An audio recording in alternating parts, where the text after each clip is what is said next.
ocean. Let's keep these wheels in motion. In motion.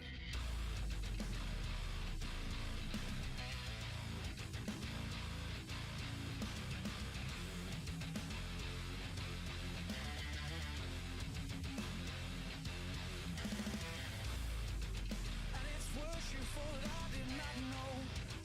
Did you think I would let it go? Oh no.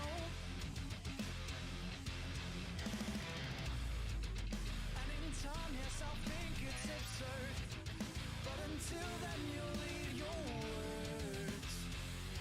But lay on, lay on. Now it's time to defend your lies. Lies you've been feeding me all this time. And will you reoffend? Oh darling, you say that you are innocent, but your ways, they seem irrelevant, but still play on. Now it's time to defend your lies. Lies you've been feeding me all this time. And will you reoffend? Oh darling, oh you have reached your lover's end. No way will we make pretend that we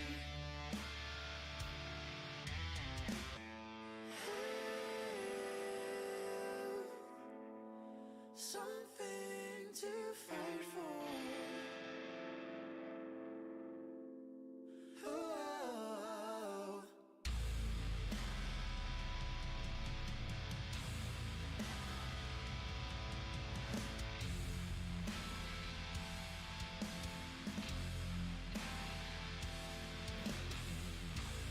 We had nothing to fight for.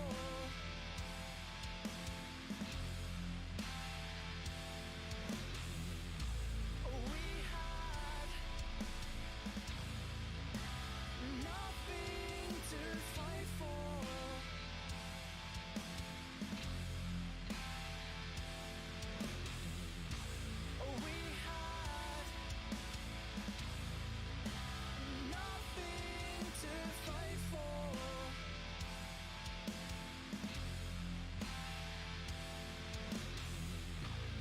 We had nothing to fight for.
that was never enough.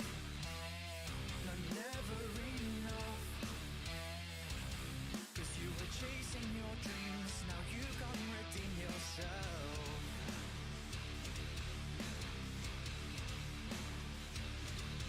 Cause you were chasing your dreams, now you can't redeem yourself.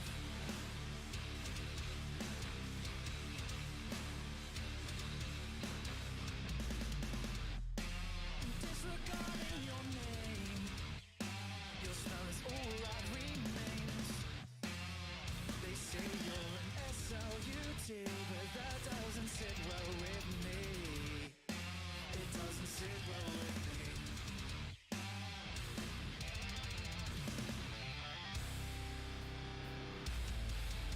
I remembered what you say. We're all looking to be alone.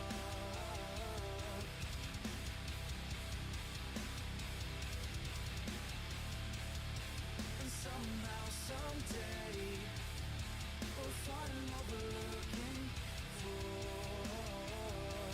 Till then, you'll still be a whore.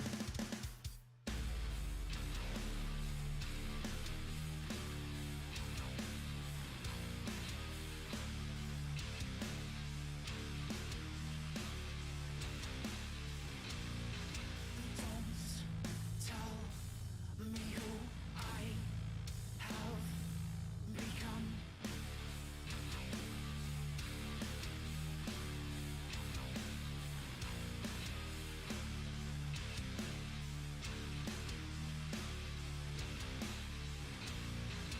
Don't tell me who I have become.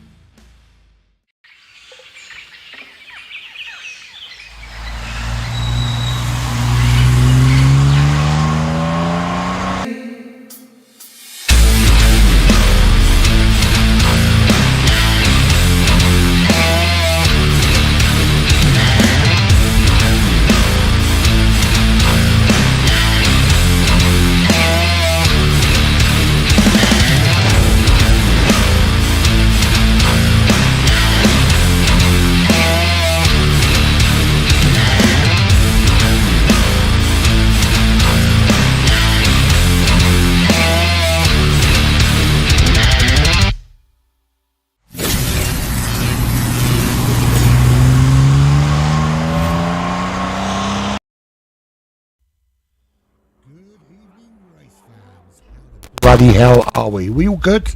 Right, we're back for GT Alphas. Round 7. Just 4 rounds remain of this awesome series. This is the International GT Challenge, and we come this evening, round 7, from the Deep Forest Highway.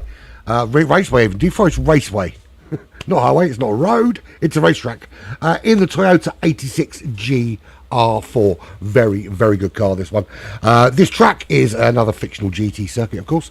Strangely, they decided to create a fictional circuit and plonk it in a country that doesn't actually allow motorsport. But there we go. It is what it is.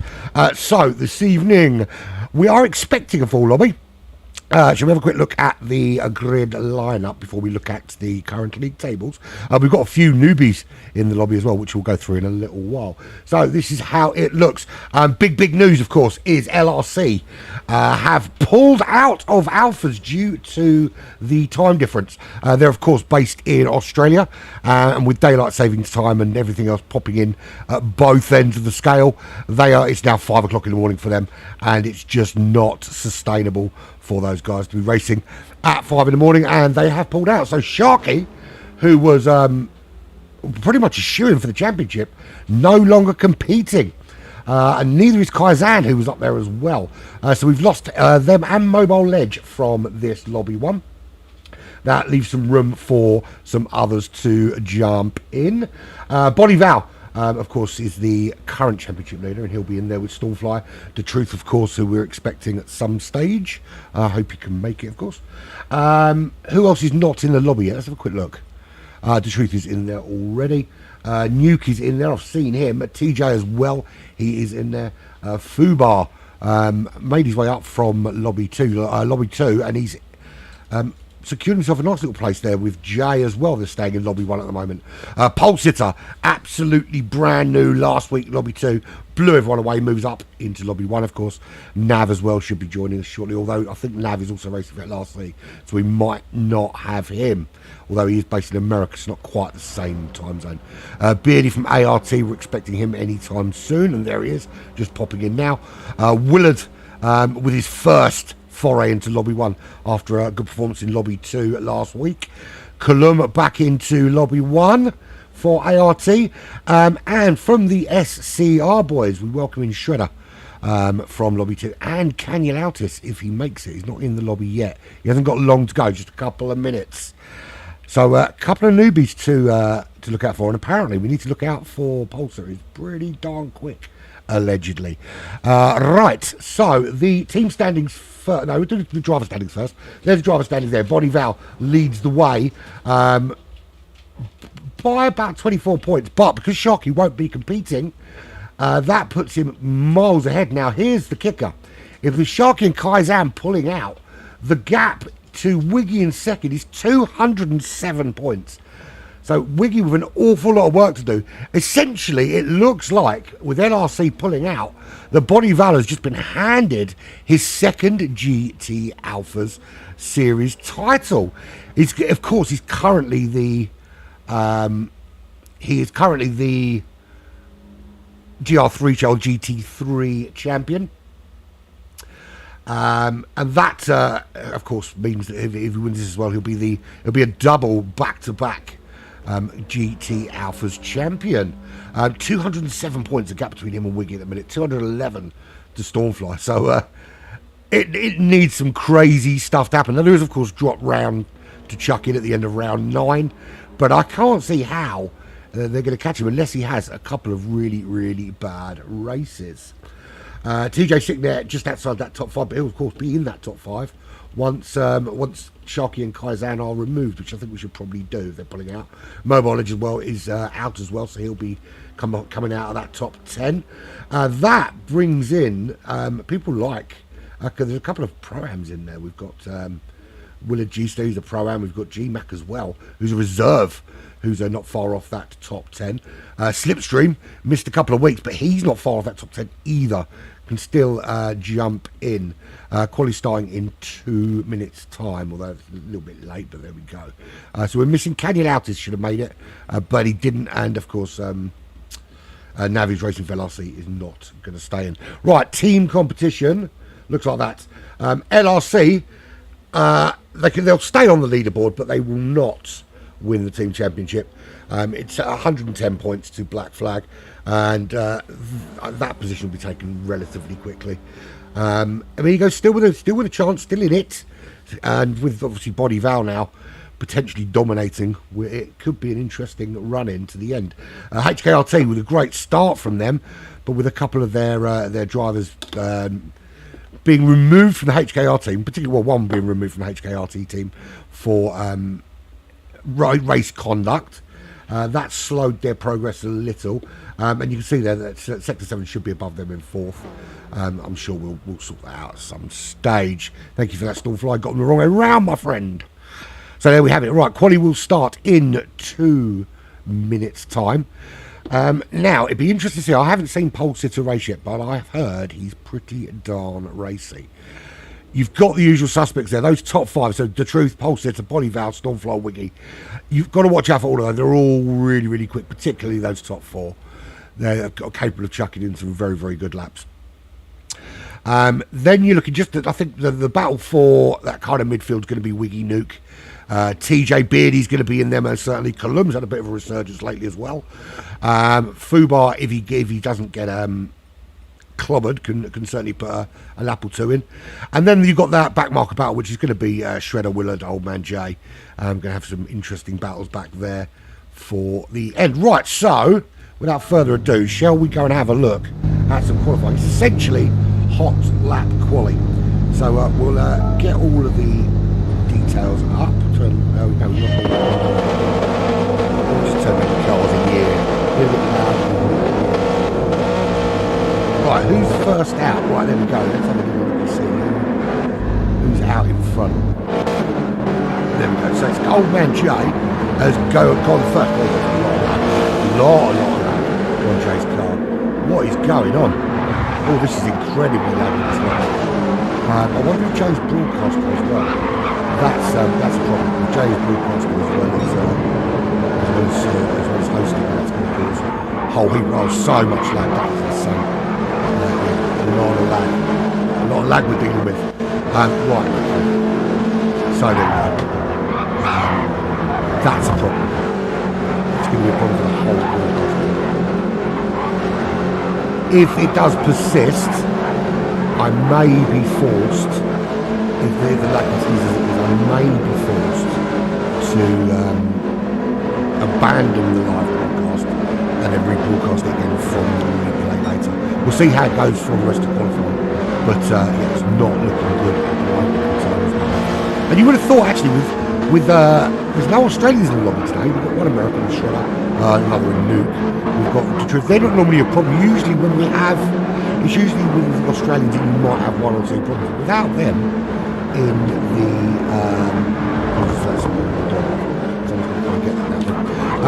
usually without those Australians in, you wouldn't expect to have these kind of lag issues. But right, so first hot lap starts and it's Bonnie Val is leading the charge.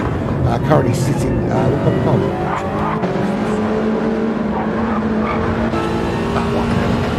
so Deep Forest, very tricky first sector. It's a lot about feathering that throttle through these left-right combos and just kind of find those apexes, not go too close to those walls, through those tunnels, up and down through these tricky twisty parts. You've got this long sweeping left-hand hill which takes you to the small chicane. This is where the track really opens up for speed. Down to one of the biggest braking zones on the circuit. Down to second gear, get it turned in, change it up as you come through, and then you head up a long stretch all the way up to through the tunnel. The good overtaking opportunities. Sorry, I'm just going to right, yeah, up for the tunnel. Really good overtaking opportunities up that hill, particularly with the slipstream, into the biggest braking zone on the circuit, hairpin at the top of the hill. Get this right, back on the power as early as you can, and it sweeps round to the right hand side, heads down the hill, past the pit entrance. The little sweep to the left there, nice and tight to that wall on the way through, you don't have to lift down and across the line, and that is your lap. And that is Stormfly actually with the fastest lap. Bonnie Val looking pretty darn quick. But Stormfly with a 1:32.7 for him. Bonnie joining on that front row, 32.8. TJ not too far behind, 33.6 for him. There are a lot of right there with those three cars in particular. Wiggy there, not far off, 33.669, just 12 hundredths of a second behind TJ, although very difficult to watch. Pole sitter, 33.6 for him. He hasn't got any of the liveries on the car, but I think we'll let him off at the stage because he's new. We'll see. Depends whether he wins or not. If he wins, we'll give him a penalty. If he doesn't, then we won't. A lot of lag there as well. The Truth, he is currently sitting in 6th position, 33.7. So very close actually. There's only a second separating the top six. 1.1 there to Nuke, running in 7th currently. Fubar running there in 8th position, Nuke's number one, of course, as is Willard, not too far behind him. I imagine those two have quite a good end on today.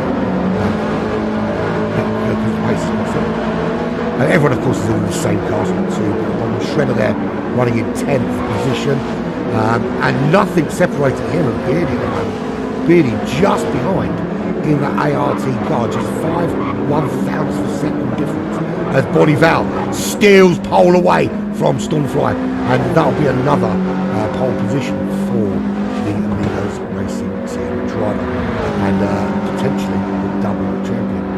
Actually, I think if he wins today, there'll be 3 races remaining, and he'll be uncatchable. How about that? With LRC putting out. But of course, if LRC chooses to come back, Nuke they're running in 8th. So final lap for everybody. Did Stormfly prove? No, he didn't. In fact, he was a contact slower that time out. He didn't improve on managed to find another 10th and a bit. The Truth puts himself on row 2 ahead of Pole Sitter by 86 hundredths of a second. He's now held, guys. He's finished.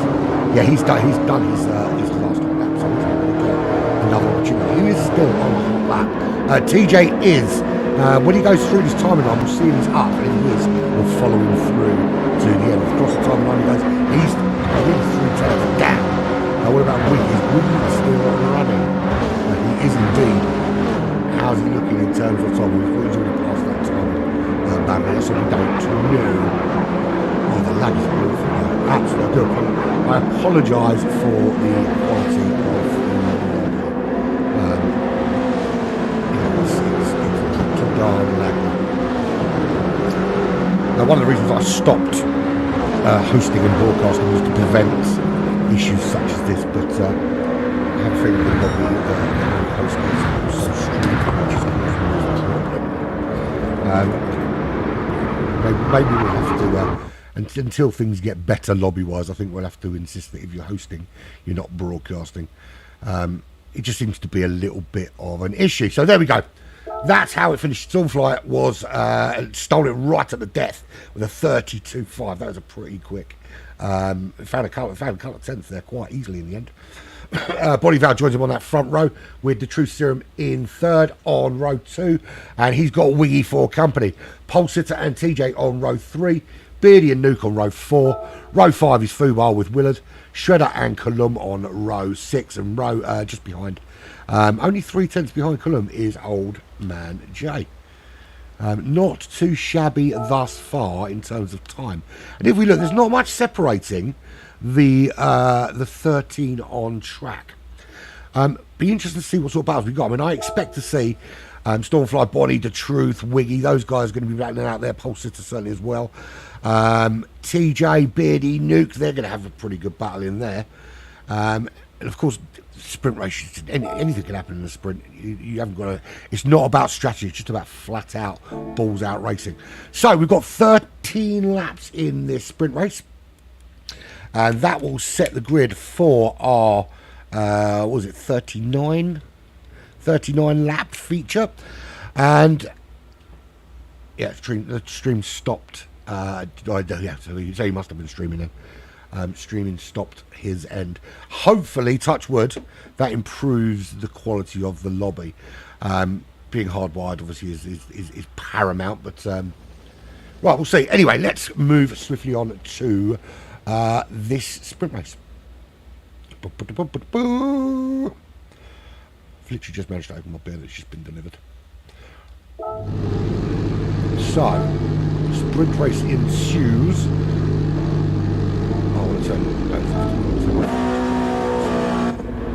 Let's go back to here and let's go there.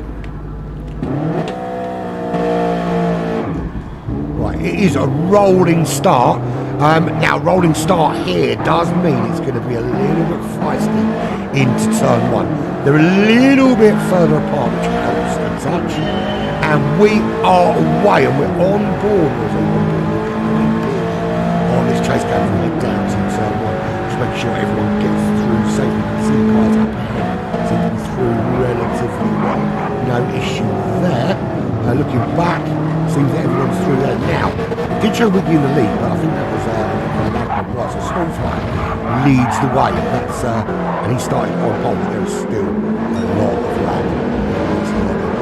Bonnie Val there in 2nd, still The Truth in 3rd. Pulse is 5th, no change as they start this lap. Let's have a look with Pole Sitter, the only one without his proper livery. See how those front 3 get on, because the first time we're going to see any attempt at overtake is going to be pretty much now as they head uphill. Are any of them close enough to make a move? This is Wiggy running in 4th. He's tucked in behind The Truth. We don't have time breakdowns. Now, are we going to be having one of those days of lobby problems? Certainly looks at the moment like we might be having something open with it right but it was incredibly laggy to start. It's not, doesn't look like it's improving in the slightest as the truth gets a little bit squirrely coming out of that massive hairpin. And very, very tricky that final. I know technically this is the final. That's like it first. So we can get a decent run though on the back of the truth as they head down towards start finish line to complete the first lap here at the Forest. Down to turn one they go. No move up, he's not quite close enough to make a move. Two slightly different lines for him. Nice and tight actually for Ross Witham going through there, just making sure if the truth is out, he's able to get through it. Already starting to pull away. We've got problems with the timing already. Let's go to definitely lobby issues that we've got. Right, so Old Man J is 12.8 seconds back. But I don't know how accurate that time is. There could be accidents on there because he's quite some way back to good.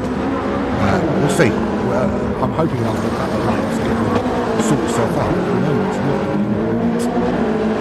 not. Stormfly seems to have the handle on this track already. 1.9, 2 seconds clear of Bonnie Val. No tyre or fuel wear to worry about in this opening sprint race. This just such a good for the future.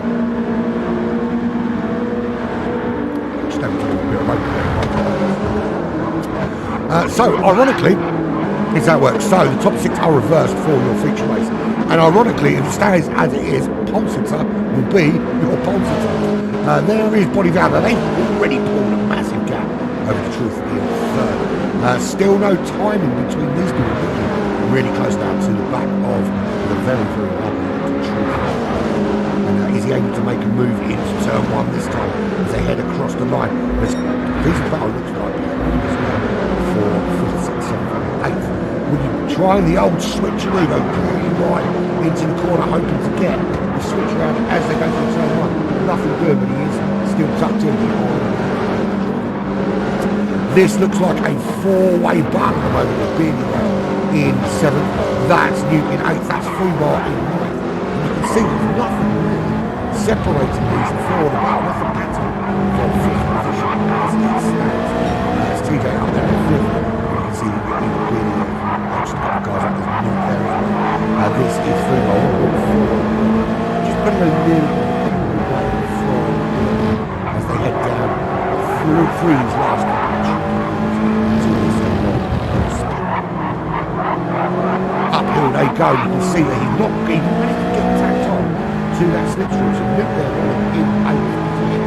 Is he getting in the slipstream? The problem is, of course, the cars ahead of him also picking up the drag from the cars ahead. That's Beardy pulling out actually of that slipstream. That allows you to just breeze on by. I'm being more excited just slow down and let Newt just slide up in. Right, so Fubar a little bit closer this time by virtue of that penalty that was by Beardy. He's down again to stop the decision to see if Wiggy doesn't make the move on the truth, doesn't make it stop. Tommy got it done at the end. Slipstream, you can see, putting him down, getting ever closer, still allowing him, and that's a good indication there from the truth. He knows that with the slipstream it's going to be really, really difficult to defend. So Flip's a little indicator, this is where we're going to go up the inside, I'll leave the room out, I'm not going to defend this, I'll just tuck in the line, and I'll get Shelley's. So TJ currently in 5th, and he's able to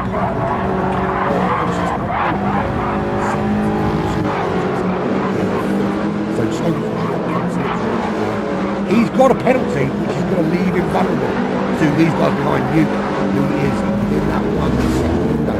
Fubar, who is just... What happened to Beardy? It looks like Beardy's had some sort of problem. He's slowed right down, and he's back there now.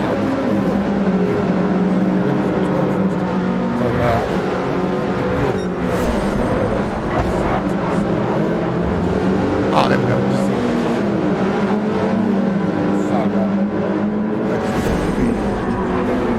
That takes a bit of that battle.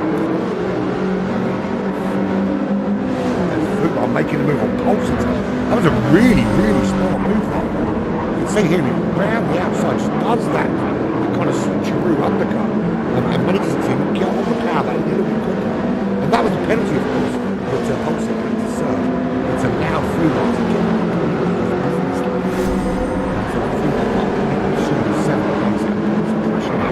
on the back of Newcomb. Newcomb not able to keep with TJ. TJ he's on a bit of no man's land at the moment. He's got 2.5 behind the draw. There's 2 seconds to go. He's not getting any slipstream from anywhere. He's not really being troubled by the cars behind. Fastest man on the racetrack is Bonnie Valco in second. Can't seem to close that gap though on Stormfront. Stormfront still sitting pretty. But it's still sort of run down from the back on the 11.8 seconds back. When the season's over. He kind of ended up by default in Lobby 1 and classified as a pro, but I think he's been struggling with the Lobby 1 like to be back in the pro division where he was previously. But now he's going to try with RA, you never know. Super J. He is 12 seconds behind Beardy there, who's with his teammate. That's a three-way battle. Beardy, Kulog, and Muller all battling out for a place inside the top 10. That position currently held by Willard on platform. Just over here. Heading down to the end of lap 5. Bloom's got a really good run on him, just you can see up ahead.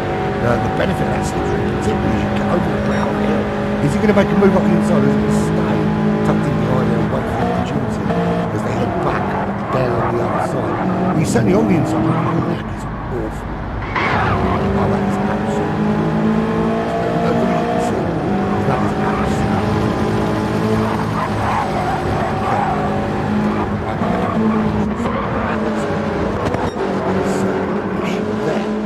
Right, so Fubar back behind Pulisic. Pulisic tries to find the ball around. Looks like the slipstream is close to. He's going to see them to swap the places.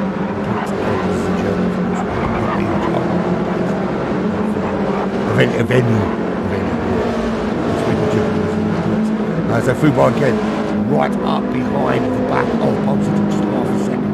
A slipstream will pull ever closer as they head up towards the hairpin. Who's the bravest on the brakes? Will it be Fubar? Will he get close enough to go up the inside? Or will he just be not quite close enough to throw it on the inside? But a good run now down the hill. And he did get a really good exit actually out of that final corner. Probably too good an exit because it's not allowed him to get in that slipstream and work it down to turn 1. But he is going to do it. Drag racing down to the line. Has the inside line there through that little left-hand kick. And we'll have the inside line into turn 1. Is Pulisic going to make that little move? With Fubar leaving the gap to get through. He's not defending the inside line though, but Pulisic not close enough to make that move. And Fubar holds on for 7th. A little battle in the midfield between these two drivers. Really good.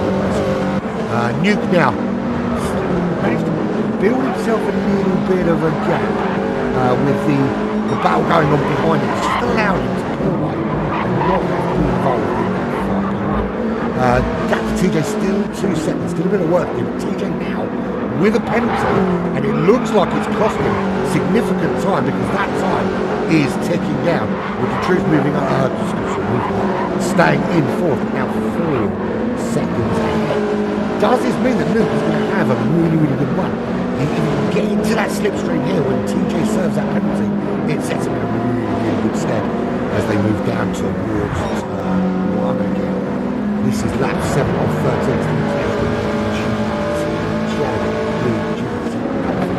Round number 7 with Big Forest in this Toyota 86 GR4.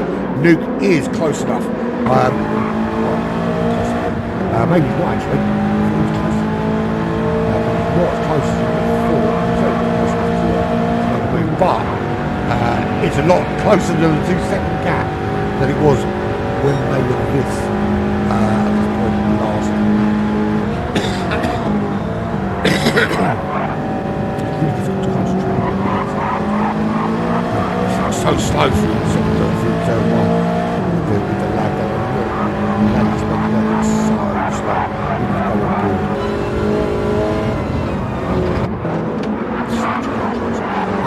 But it looks like TJ has the edge through sector 1. From the sector 7. Right, let's have a look at the leaders. Bonnie Val has closed that gap. He's started to find some pace. 32.3 for him. And he's closed the gap to the leader Stormfly to under 0.6 of a second. And he's going to get a decent run now down to his hairpin. He's not quite close enough here. It's all about the exit here. Get the better exit here, and this is where we can make the run towards Soma around 8. And the Stormfly losing the back a little bit, holds on. Bonnie Val with those tyres bedding in. Nice and warm, gripping now, trying to get ever closer. Use that bit of that draft that he's getting. Pulls him ever closer to the back of the tyre to ahead. And maybe, just maybe, get the opportunity to make him overtake. Not sure he's close enough this time. So he's not with as he is. Looking for the old switcher Rooney. Not on. Defending very well by Stormfly. But it's going to be a little bit squeaky bum time now. Feel the pressure on behind. And sorry. That's far too much. Yeah, really feeling the pressure. Can't really these cars to just be too it's like being on a boat. Wiggy with a 1 second penalty and the truth right up behind him. That's going to be a massive problem. He's going to serve that very soon. That's going to put the truth back in that top 3 for sector 7. And that's a good position to be in. Don't know anything close to catch up with Bonnie Val. To make up, but watch how quickly this 0.6 of a second gets here now. So you'll see the car ahead slow down. There we go, slowing down and just breezes past, almost like the car's not there at all. Is that going to push him too far? I think he's too far back for him to do that big an issue. Now Wiggy has got some work to do. He's out of the slipstream and there's only 4 laps remaining, 5 or 4 laps remaining. It's going to be very difficult. He's going to have to spend a couple of laps closing up and similar in terms of pace 32.9 for the truth. So they're all very similar in terms of lap times. So he's going to have to try and eke out a 10th here or there and just edge into that situation right in for second back. Of course, the grid is reversed. Ford feature racing will be, as it stands, on pole with TJ Wiggy and the truth, 3rd and 4th the other way around. Stormfly and Bonnie Val 5th and 6th on the grid to start. So Bonnie Val has got that lead away from Stormfly. The pressure was telling he made that move. He had that draft coming down the hill. He had the draft going up the hill. He's made all that massive difference. Stormfly now though will have the benefit of the slipstream as they head up the hill. Whether he can do something with it is another matter. Of course now Bonnie Val has got to try and find a way to keep Stormfly from out that massive hole he's punching through the air. Stormfly just sitting on that wing and making the most of it with drag reduction being tucked in there. Just hoping by that a little bit quicker. So we're on lap 10 or 13. It will be 3 laps remaining when we cross this line. And across goes Bonnie Val, 0.6 of a second. You can see towards the end of this long straight just how much time you can get with that slipstream. Can Stormfly stay with it? Bonnie Val's fastest lap of 32.3. Stormfly's on 32.8. That last lap, 32.6 for Bonnie Val, 33.3 for Stormfly. So he lost some time in that last lap. But he is nicely poised behind him to get a run as they go up the hill. Needs a good exit 3 here and then into this braking zone. Needs a braking zone, a good exit here. absolute paramount. All that power tucked in behind. Bolivar just seems to have the edge through that middle sector. It gives him so much more impetus going up the hill. I'm on board. This is really 2 tenths down on his last lap. As he closes in, but he's just not close enough.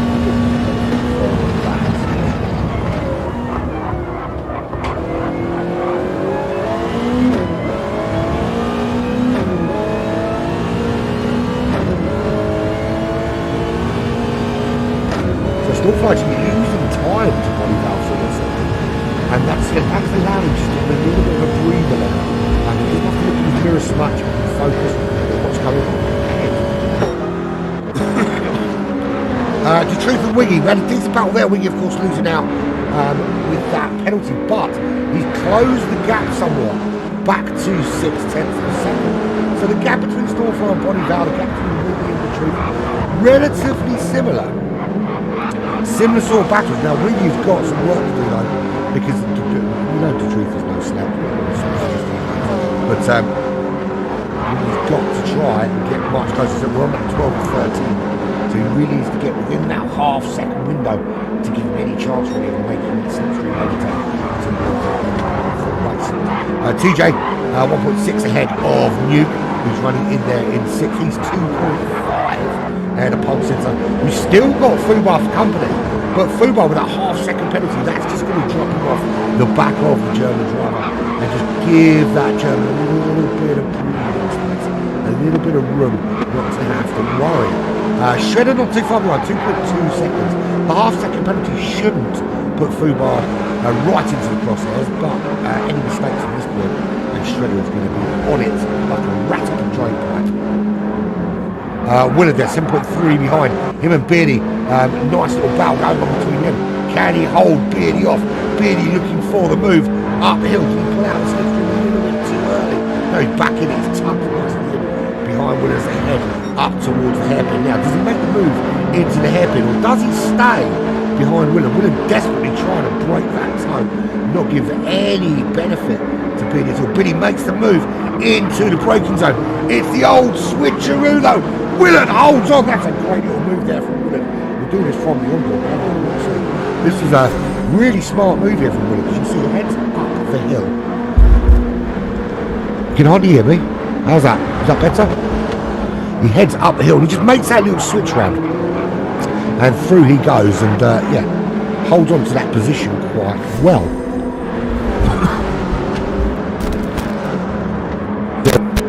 To be honest. That looks better. The levels will look fine the whole time, but who knows? Who knows?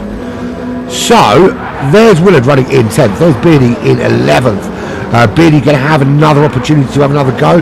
He did have a go into the hairpin, and maybe it might have been worth staying behind him at the hairpin and then making the move into turn 1. I don't know what was up with it.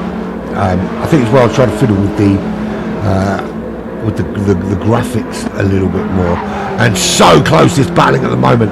We're on the final lap. We don't want to miss the leaders, but this battle is so close. Let's have a quick look out in front. It's Body Valve. He's miles ahead. Stormfly's clearly had some sort of crash, but that puts him dangerously close to these guys here.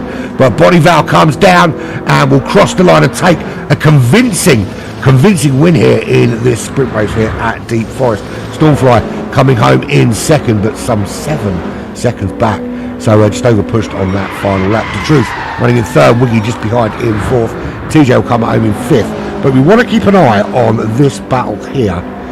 Beardy and Willard. Where is it? There it is. They are drag racing down to the line. It's Beardy with the upper hand. Willard going up the inside, side by side, down to the line they go. Can Willard nick it as they hit the line? And it's just Beardy by such a small fraction. I don't think you can even see the time. Such a small fraction as they hit the line.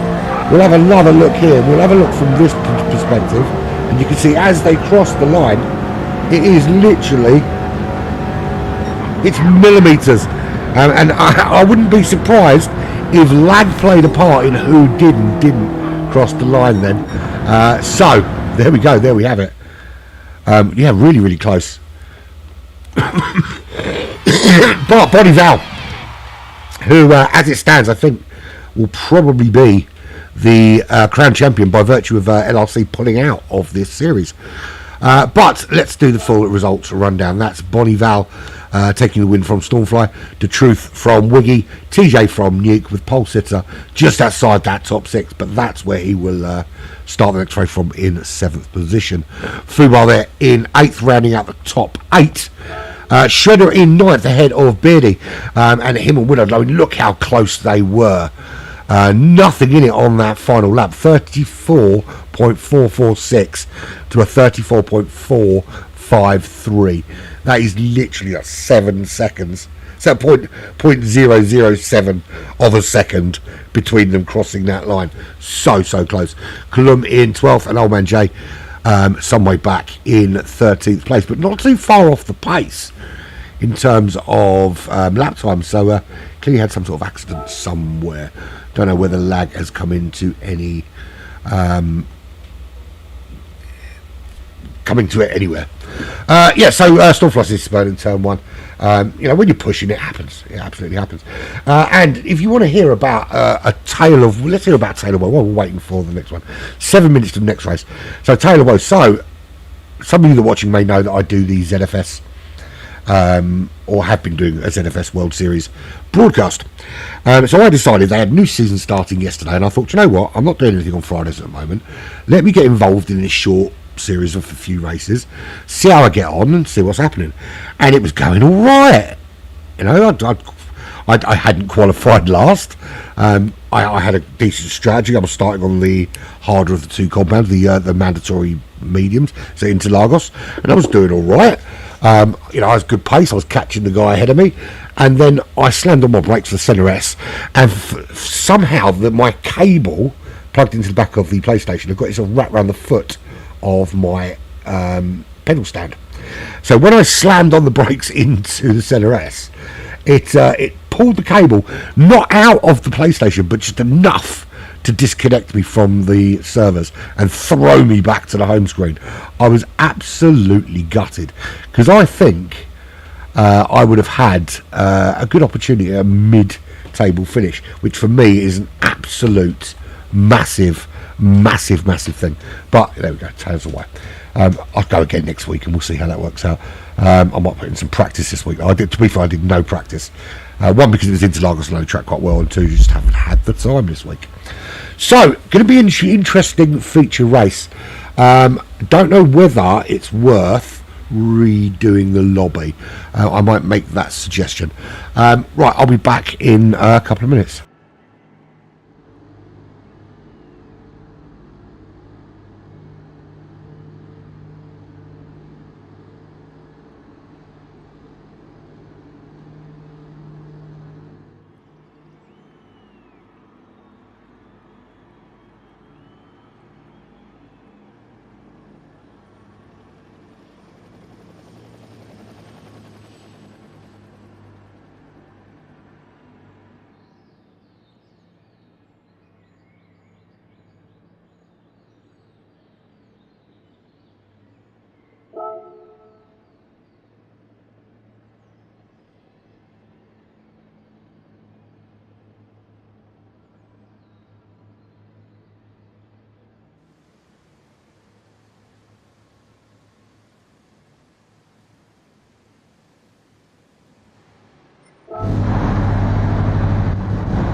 have returned.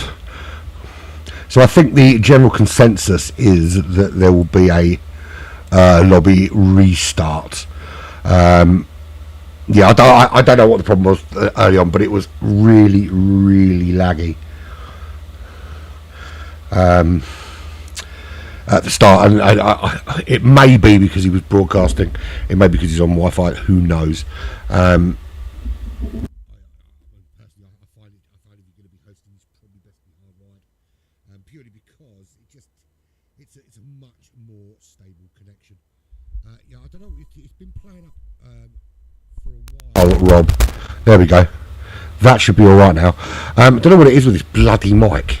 It's been playing up a bit, but the problem with the race sounds, Rob and Aaron, is yeah, I had for some reason it had two race feeds on the broadcast, and both of them were providing sound. One of them was turned down to the proper level, and the other one was turned up full blast. Right, so we have ended that lobby. We'll start a fresh one, which I think makes sense. I mean, usually it's not a problem. You could have an entire lobby full of people streaming, but I think if the host is also streaming, it can at times cause an issue. If you know, if you're hardwired in and you're the only one using the bandwidth, then it's usually all right. And as you know, I can quite easily broadcast and host, well, for the most part, but it can cause a little bit of an issue to be broadcasting and to be hosting at the same time. And one of the reasons why I stopped hosting while I was broadcasting was just to alleviate any potential issues in that respect. But there we go. So hopefully we should have a fresh one. And it's named correctly this time as well. How about that? How's about that?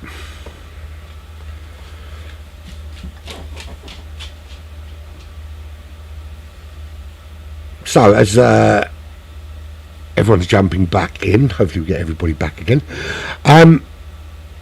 As you well know, I had my first radio show on Wednesday. Pretty fucking cool, to be fair.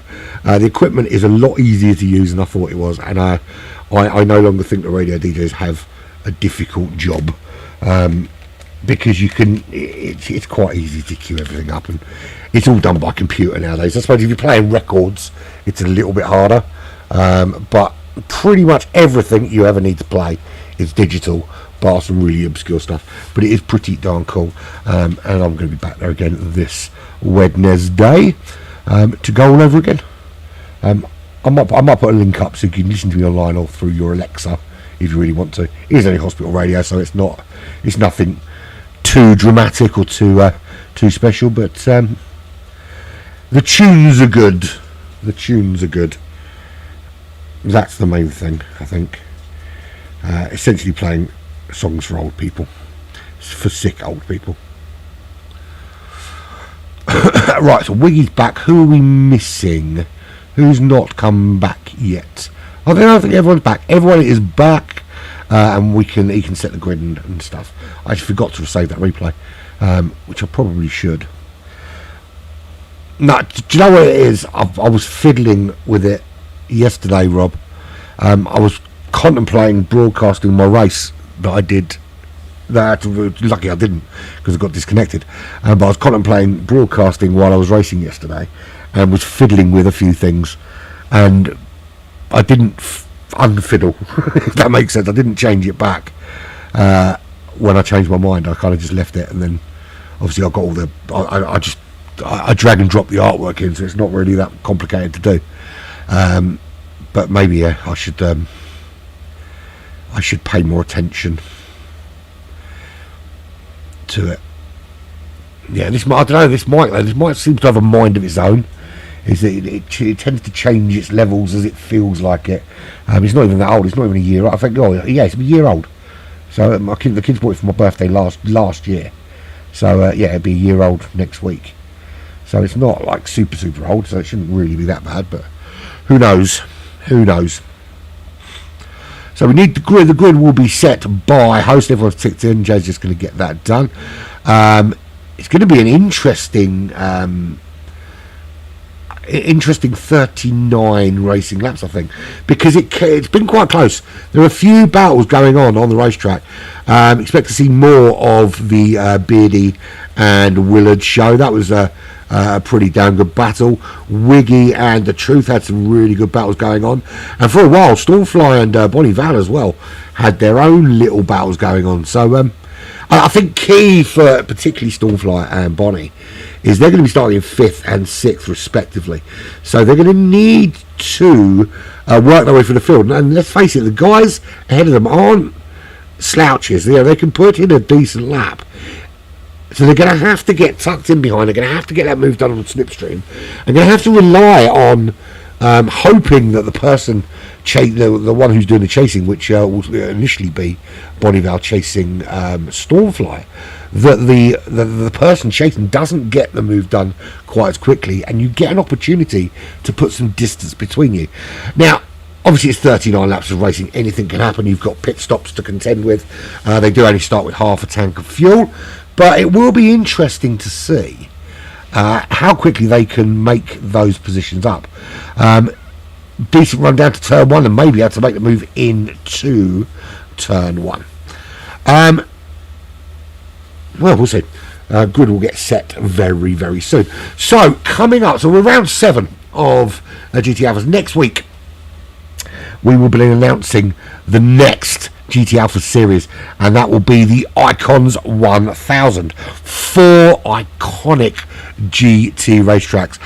We're talking the pinnacle of motorsport, and I would be very surprised if you don't pick at least 3 of the 4 in your first guess, and iconic cars to go with them, and it's 1,000 miles across those 4 tracks, approximately 250 each, give or take a mile here or there. I think it comes out at 900. I think it's 1,069 or 1,000.69 miles or something like that. It's 1,000 miles across those 4 tracks. Really iconic races, and looking forward to that series, which will be starting straight after this one. We'll announce that, and registration will start for that from next week. And then, of course, after that, we've got the GR4 World Championship to look forward to. Elsewhere on Black Flag TV, some big news. I announced last week that we have the exclusive broadcasting rights now for the Community Team Cup, which we're picking up from round 3 at the end of this month. We now have also exclusive broadcasting for the G-Tech, the IRO G-Tech, which is the Gran Turismo Endurance Championship. We're on round 3 of that as well, which will be the 12 hours at Bathurst, which is coming up towards the end of this month also. And we'll be broadcasting every single stint, every single round will be live here on Black Flag Racing TV. In addition to that, we've got a brand new series, Simza, starting from tomorrow. It's multi-lobby, multi-class racing at its very, very finest. That starts tomorrow evening. Round 1, lobbies 1 and 2 broadcast exclusively live here as well. Corentis on lobby 2, I'm on lobby 1. And we're back to... we're about to start actually. We're back to some Formula 1 2023 broadcasting. Corentis will be doing some fortnightly F1 23 races starting from Thursday next week. More information to come on that shortly. So loads of exciting stuff happening on Black Flag Racing TV. So do stay involved. Do keep your ear to the ground, because it's going to get busy. Busy. We are ready to go. The grid has been set. Nuke is on pole with TJ joining him on that front row. Race will begin shortly. Why is it not letting me... I pressed the wrong button, that's why. There we go. I'm in the right place now. So there we go. Spectate. There we go. I'm in. Right. Let's get the information on. Let's get rid of that. Let's go to pole sitter in 7th. Let's get on that chase cam. Oh, great. Camera's not working. Awesome. That's exactly what I wanted. I know it is working now. Should probably put my headphones on. I can hear the sounds in.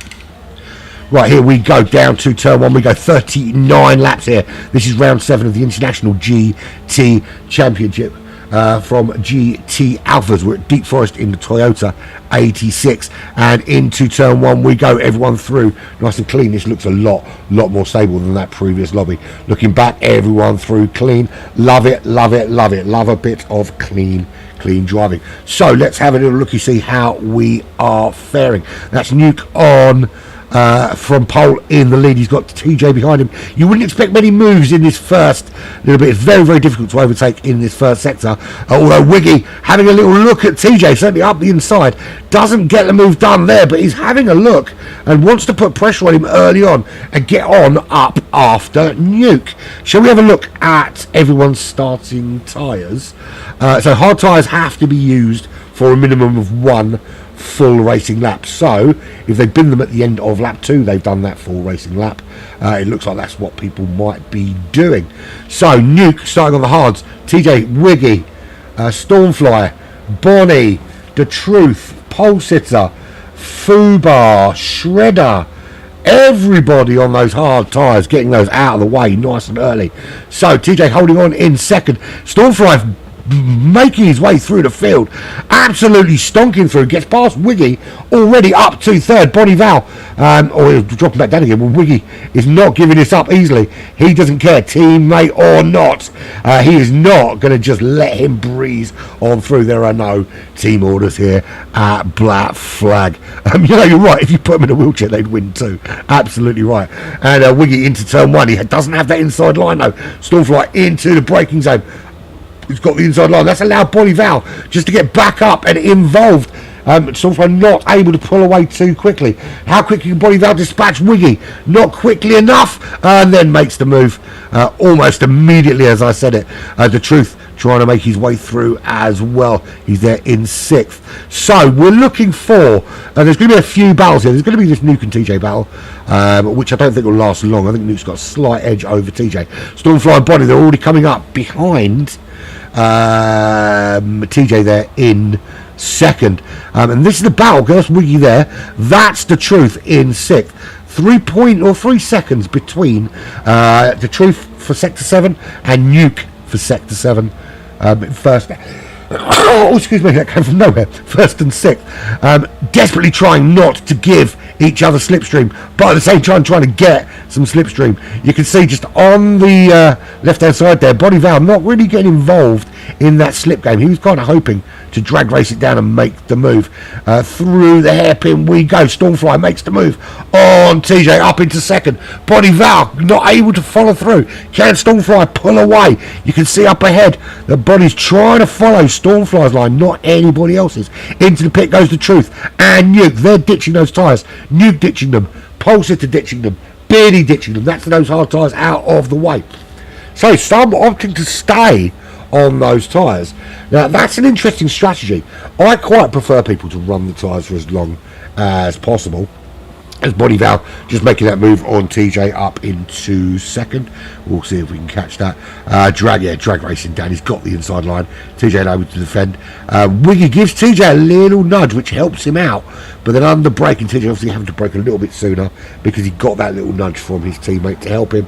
And that's just allowed Bonnie Val to make the move. But nice helping there from Wiggy, assisting TJ. Still battling up ahead at Bonnie Val and Stormfly. Bonnie Val trying to find his way around the Hungarian driver up ahead. TJ sticking with this battle. There is Wiggy just behind him. 4 Black Flag in the top 4 at the moment. Looking good for the Black Flag racing team. It doesn't hurt that LRC have pulled out. I'm not going to lie. It doesn't hurt at all. A bit gutting for you guys watching. But certainly doesn't hurt our team chances. Into the hairpin we go. Does Wiggy make the move on TJ and get himself into that top 3? Where is the Truth and Nuke. This is where they come out. So they're onto the medium tyres already. So Nuke has pit. The Truth has pit. Let's bring up that information again. Pulsed has pit. Beardy has pit. Colum, he has pit. Jay, it looks like he started on the soft compound tyre. Yeah, it looks like to me like he started on those softs. So, yeah, he already has a sheep on his arse. I thought Jay started on the hard. I thought everybody was on the hard. So did he switch? Maybe switched to the soft straight away. Yeah, he must have done, because he wouldn't be that far behind these guys. He'd be in front of these guys, wouldn't he, if he'd started on the softs. Right, so TJ's in, Willard's in, but those out front still staying out. So clearly they feel. I know I sound a bit bunged up, but I must have a cold coming, because that sneeze has bunged me right up. So Stormfly is in the lead. He's ahead of Bonneville, Wiggy in third. They're quite happy with those hard compound tyres by the looks of things, because they've decided to stay out on them. Now I think you get to the stage now where if you're going to stay on them, you might as well stay until your pit stop. And I think it was always going to be judged by where they were on the track when it came time to think about it. So Wiggy's able to pull out a little bit of a gap on Fubar, who stayed out also on those hards. Shredder as well worked his way up to 5th, but that 1.5 second penalty is going to be very, very costly. Well, certainly not now, but later on it will be once these guys pit. It puts Nuke a little bit closer, but you've got to bear in mind they have all pits. Only the top 5 that haven't yet been in for a pit stop. Okay, Bonneville had enough of those hards. In he comes. That's at the end of lap 4. So just 4 remain on the racetrack. Is Shredder coming in? The answer to that question is a resounding no, because he is absolutely staying out. So interesting strategies. It's good to see actually that we've got these different strategies already in place so early on. I genuinely thought at the end of lap 2 every single car would come in and ditch the hard compound tyres and then come out on the mediums or come out on the softs, but it looks like we've got a varying degree of different strategies. Some did exactly that, came out on the mediums, apart from Jay, who came out on the soft compounds. Pole sitter just setting the fastest lap of the race so far. That's a 1:33.8. Half a second behind Nuke. So this is where the battles are at the moment. Benny B. Tamachi. We are friends. I forgot to put it on Do Not Disturb, didn't I? Give me a sec while I blow my nose. Sharky has pulled out, Rob. So Sharky, Tyler and Mobile Ledge and Nav as well. Although I don't understand why Nav has, because Nav's in the United States. They're all based in Australia, though, those 3.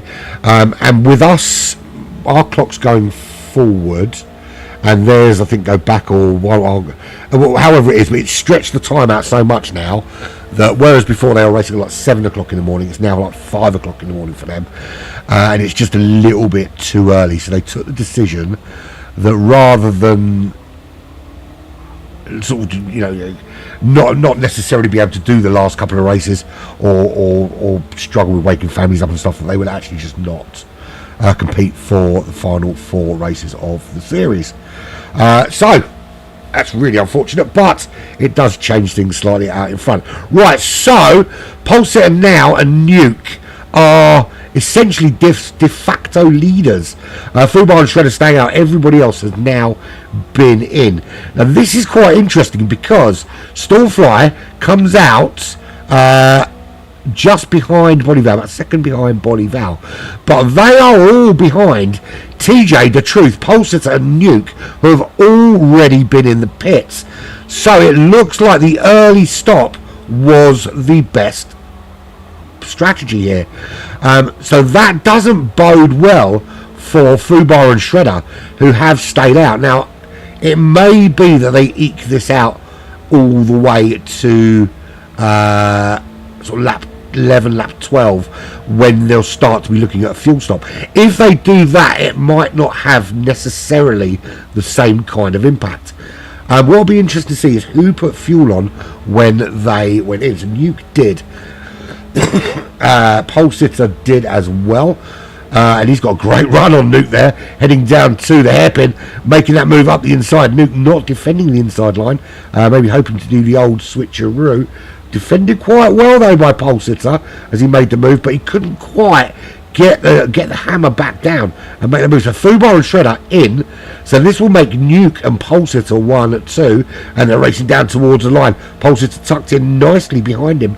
Can he get this move done as they head down to turn 1? Maybe it was actually a ploy from Pole Sitter to make sure this is where he gets that slipstream. Down to turn 1 they go. Drag racing in, bravely on the brakes, inside line for Pole Sitter. The German driver gets the job done, up into the lead of this race. As this is your second race, mate, you need to sort your liveries out, please. Even if it's just the Alphas one on the windscreen banner. There we go. Right, so the Truth down into, up into second. He makes the move around his teammate as well. The Truth in a really, really good position here. His battle was pretty much with Wiggy in that first stint. He also put fuel on board, so but not as much as TA. TA's gone straight onto the softs. He's put loads of fuel on board, so he is actually looking at running pretty quick. He's got Bonneville for company at the moment, who put so much fuel in his car, he practically needed to take a second tank. That's how long he spent in there. Stormfly very similar. He went heavy on the fuel, which isn't a bad idea actually. These guys are going to run much longer than those cars up ahead. So at the moment it's looking good for the front three, but that could all change very soon when we see these guys start to come through when the top three pit. So TJ under significant pressure. We can see here if we go on board with Stormfly, you can see just how much pressure Bonneville putting on TJ. Can TJ help his teammate out here and just try and back Bonneville into the loving embrace of Stormfly for a little while, defending that inside line, not letting Bonneville through. Try and push him back towards his teammate. Let him get caught, but he just wasn't able to do anything about it. And you can see how once you get that slipstream and once you've got that run down, you get that run out, that final turn, just how easily it is to make the move, whether you're the inside or the outside. So Stormfly want to catch up as quickly as possible. He does not want to let that blue and yellow, that iconic blue and yellow liveried ART car go too far up the road. He wants to be able to see him and give himself a target to hunt. There's Wiggy back in at 7th position. He's another one that filled up the car to the brim and will be running long. He's got no real pressure either side, so he can just run his race. Pole Sitter still the fastest driver out there, the German with a 33.8. Beardy and Fubar got a little battle going on. It was Beardy and Willard last time out. This time it's Beardy and Fubar, just separated by 0.7 of a second. 4.4 back to Colum. Nice full tank for him. Old man Jay ahead of Willard. Willard's got damage. He's had a little crash. Did him and Shredder ever coming together? No. Shredder's just behind him, but remember it was Fubar and Shredder that stayed out the longest. So Fubar comes in 9th, so worked out quite well for him, but not necessarily so for Shredder. He's way back behind Willard, but Willard's going to have to do something about that damage. That's going to be slowing him down quite significantly. Now it would have been on this lap because you can see there that he's at 35.9 on lap 7 was his best lap. That can't have been the lap where he crashed, surely. And he's going to be very vulnerable now to that Sin City Racing driver as they head down the hill to complete lap 8 of 39 laps. Let's have it all drinky poo and see what happens.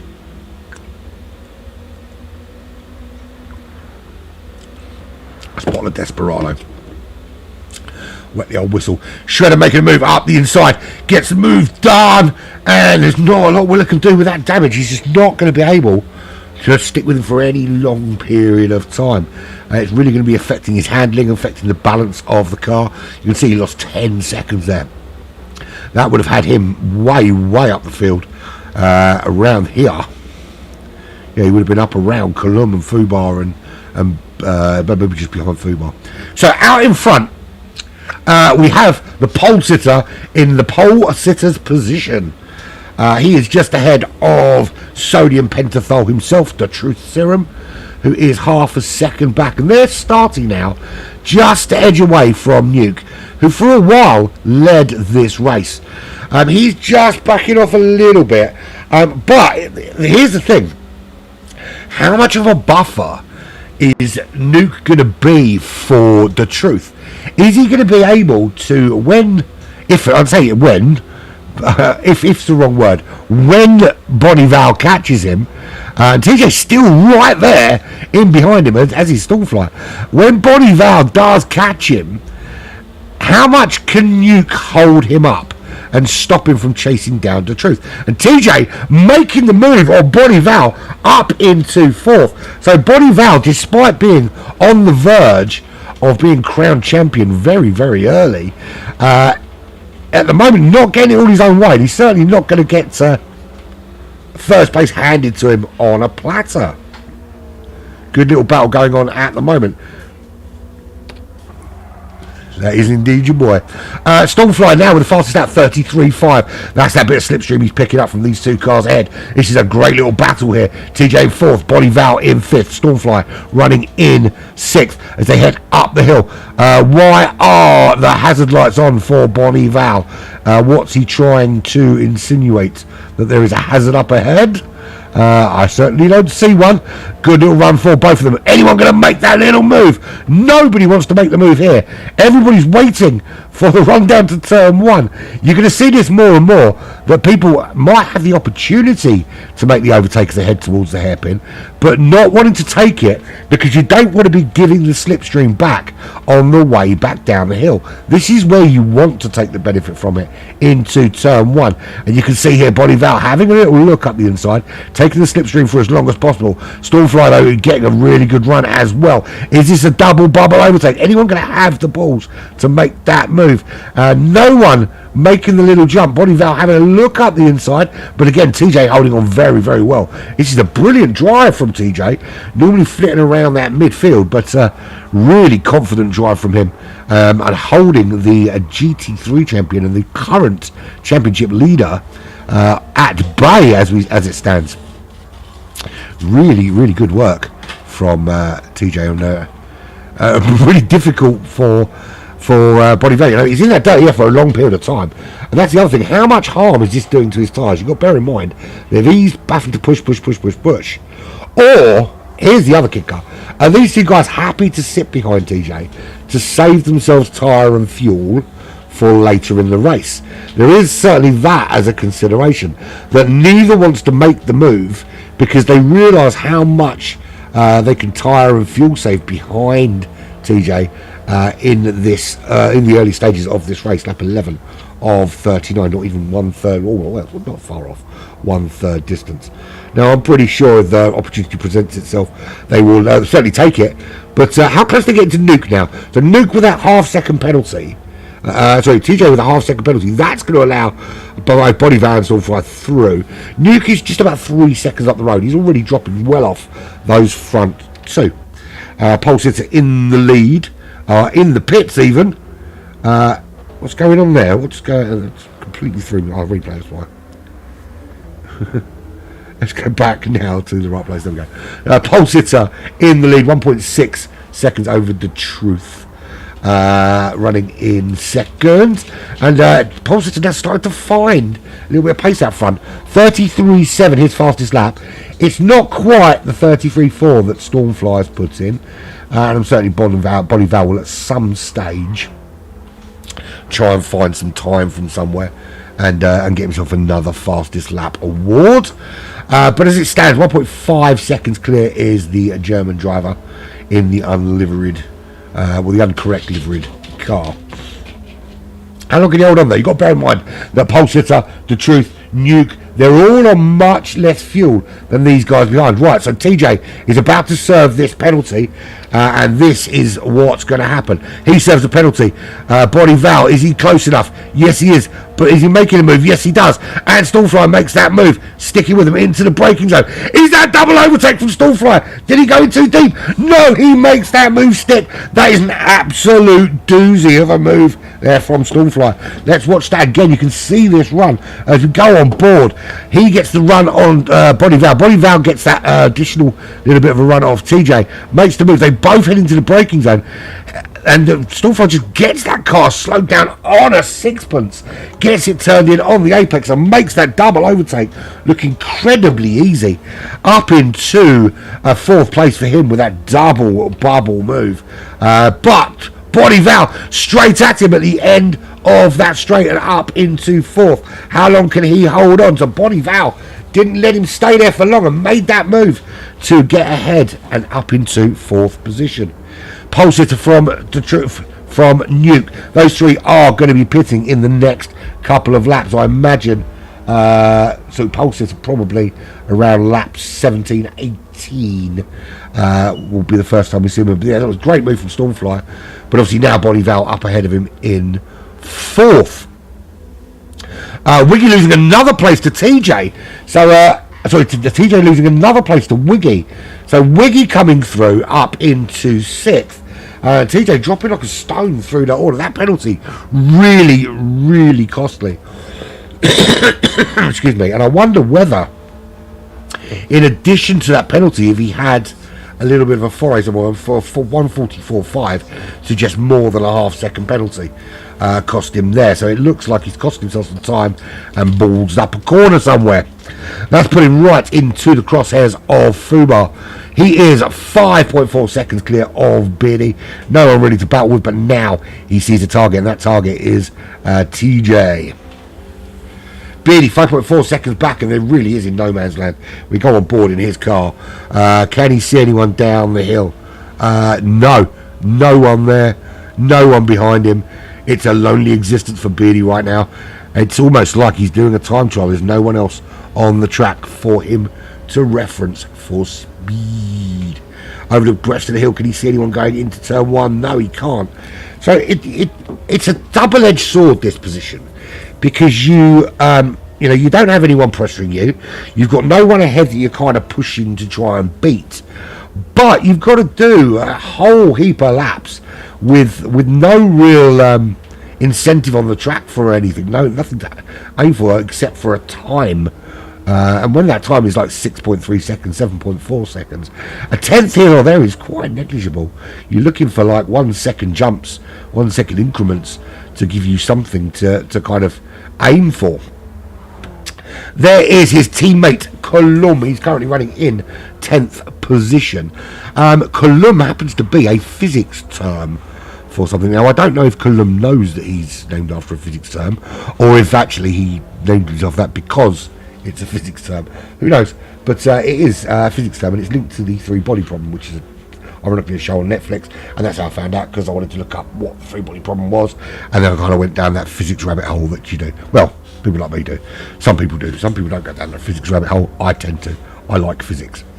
Shredder running in 11th. I'll tell you what, the guys that have come up from Lobby 2 are putting a really good account of themselves here in Lobby 1.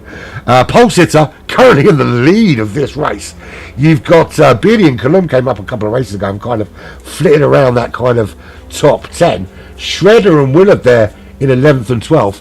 Old Man Jay struggling a little bit there in 13th. He has just been in the pits though, so see, I don't know. That's the one thing I've talked about this before, and I have amended actually the rules of alphas going forward, and been a little bit more clear about that. While I accept that if you've got fast cars coming through, you should move out of the way. Why should you? He's compromised his time by 4 seconds there to let those guys through. Now you might argue, well, he's a minute behind. What difference does it make?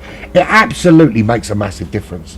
Absolutely makes a massive difference, because he's now, if the guys ahead of him have a crash in the pit, and he ends up within 4 seconds of them, that's cost him time. You've got to get out of the way if you've got blue flags, but it's got to be done in a sensible way that doesn't cost you any time, and holds them up minimally. It's a difficult one to. I think Sector 1 here is a very difficult place for it to happen unless it happens before Turn 1. Sector 1 beginning of Sector 2, because it is so twisty and turny and quite a narrow circuit.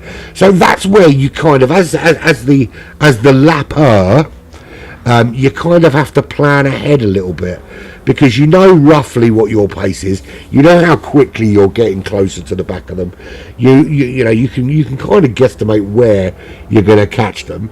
And equally, if you're the lappy, you kind of do the same kind of sums, and you say, okay, well look, here's not a feasible place, but you wait a couple of corners, literally a couple of corners, and then you get onto that really long run up the hill, and then it's easy to do that. It doesn't compromise your race by 4 seconds, which has done FHA, and you have to wonder how many other times has that happened in other races.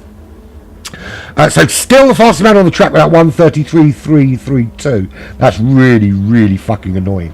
Why can't it be 3:33.333? That's it. Close the lobby down. Do it again. Not having it. He's 3.1 seconds clear. Now he's going to have to pit. I said lap 16, lap 17, didn't I? You would have thought I'd done this before. Does he come in this lap? Does he come in next lap? I think he'll stay out one more lap. The Truth has probably got the same pit strategy as Pole Sitter up ahead. They're both on those medium tyres as it stands, and they do indeed both stay out for another lap. Nuke's got a little bit more fuel on board, but he has got much bigger problems. He's got 2 very, very fast drivers on board, Stormfly and Bonneville, both put him under significant pressure. Stormfly staying in that slipstream, hoping to slip up through the middle. Bonneville going drag race side by side, makes the move into turn 1, but goes deep. That allows Stormfly with the slipstream to come on through. Can Bonneville hold on? He went very deep, but somehow manages to hold on and stay in 3rd place. How the hell did he do that after going so deep into turn 1? It looked to be a foregone conclusion that Nuke and Stormfly were just going to breeze on through, and you have to wonder whether Stormfly was a little bit held up by Nuke going through turn 1. That's why he was unable to get that move done. That is a little bit of a head scratcher. When you see Bonneville go wide there, you fully expect to see the cars just behind streaming through. So Stormfly tucked in behind Nuke, very, very close. He's got to make the move here. He doesn't want to see that iconic yellow and blue car up ahead disappearing off into the distance, and then it becomes a very, very different fight. Side by side with Nuke into the braking zone they go. He's very, very strong here at this hairpin, as we know.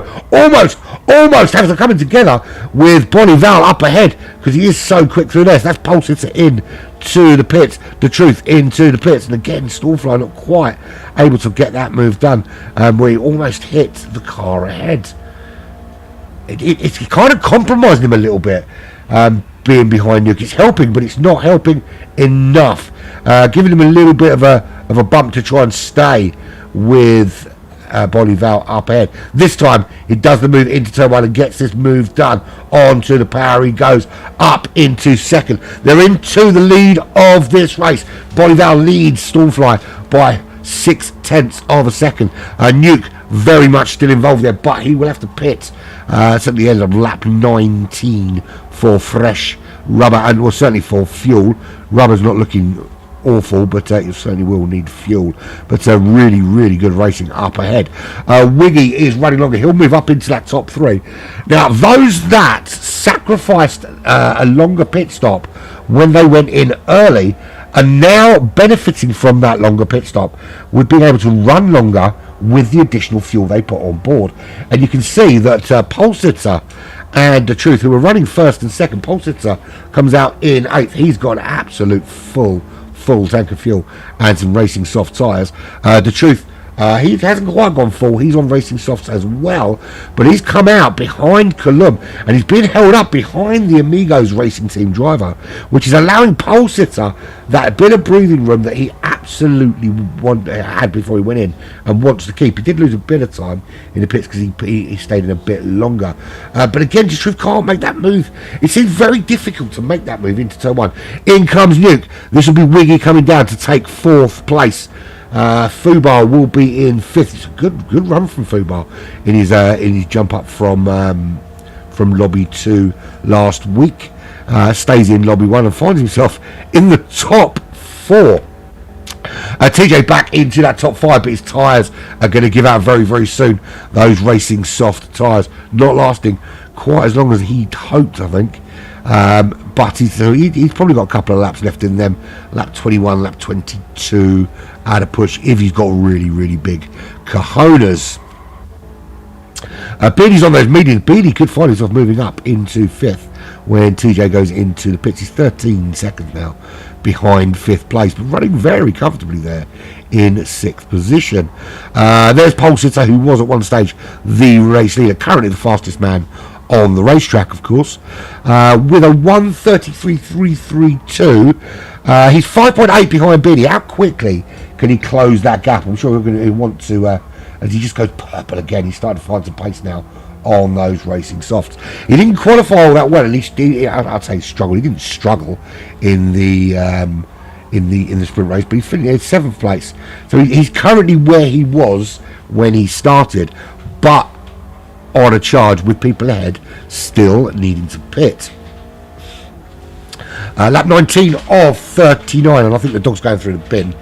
Hang on.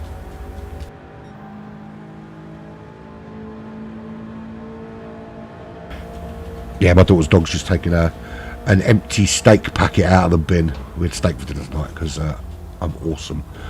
Right, so anyway, Pole Sitter, the truth, 5.9 seconds behind. He's found his way around Cullum, but he's still 6 seconds behind the German rival Pole Sitter. Some work for the truth to do back there in 8th, but you've got to bear in mind they're out of sync with the pits of those ahead, so we don't know where they're going to end up. It's only 37 seconds off the lead. Remember, those guys still haven't had their second pit stop. It's going to be another stop for these guys, certainly, and probably a third stop for those guys out in front. So I think this is a 3-stop race. Well, it is a 3-stop race because you've got 3 compounds to use anyway, but I think it's a proper 3-stop race in terms of you couldn't make the stuff last even if you wanted to.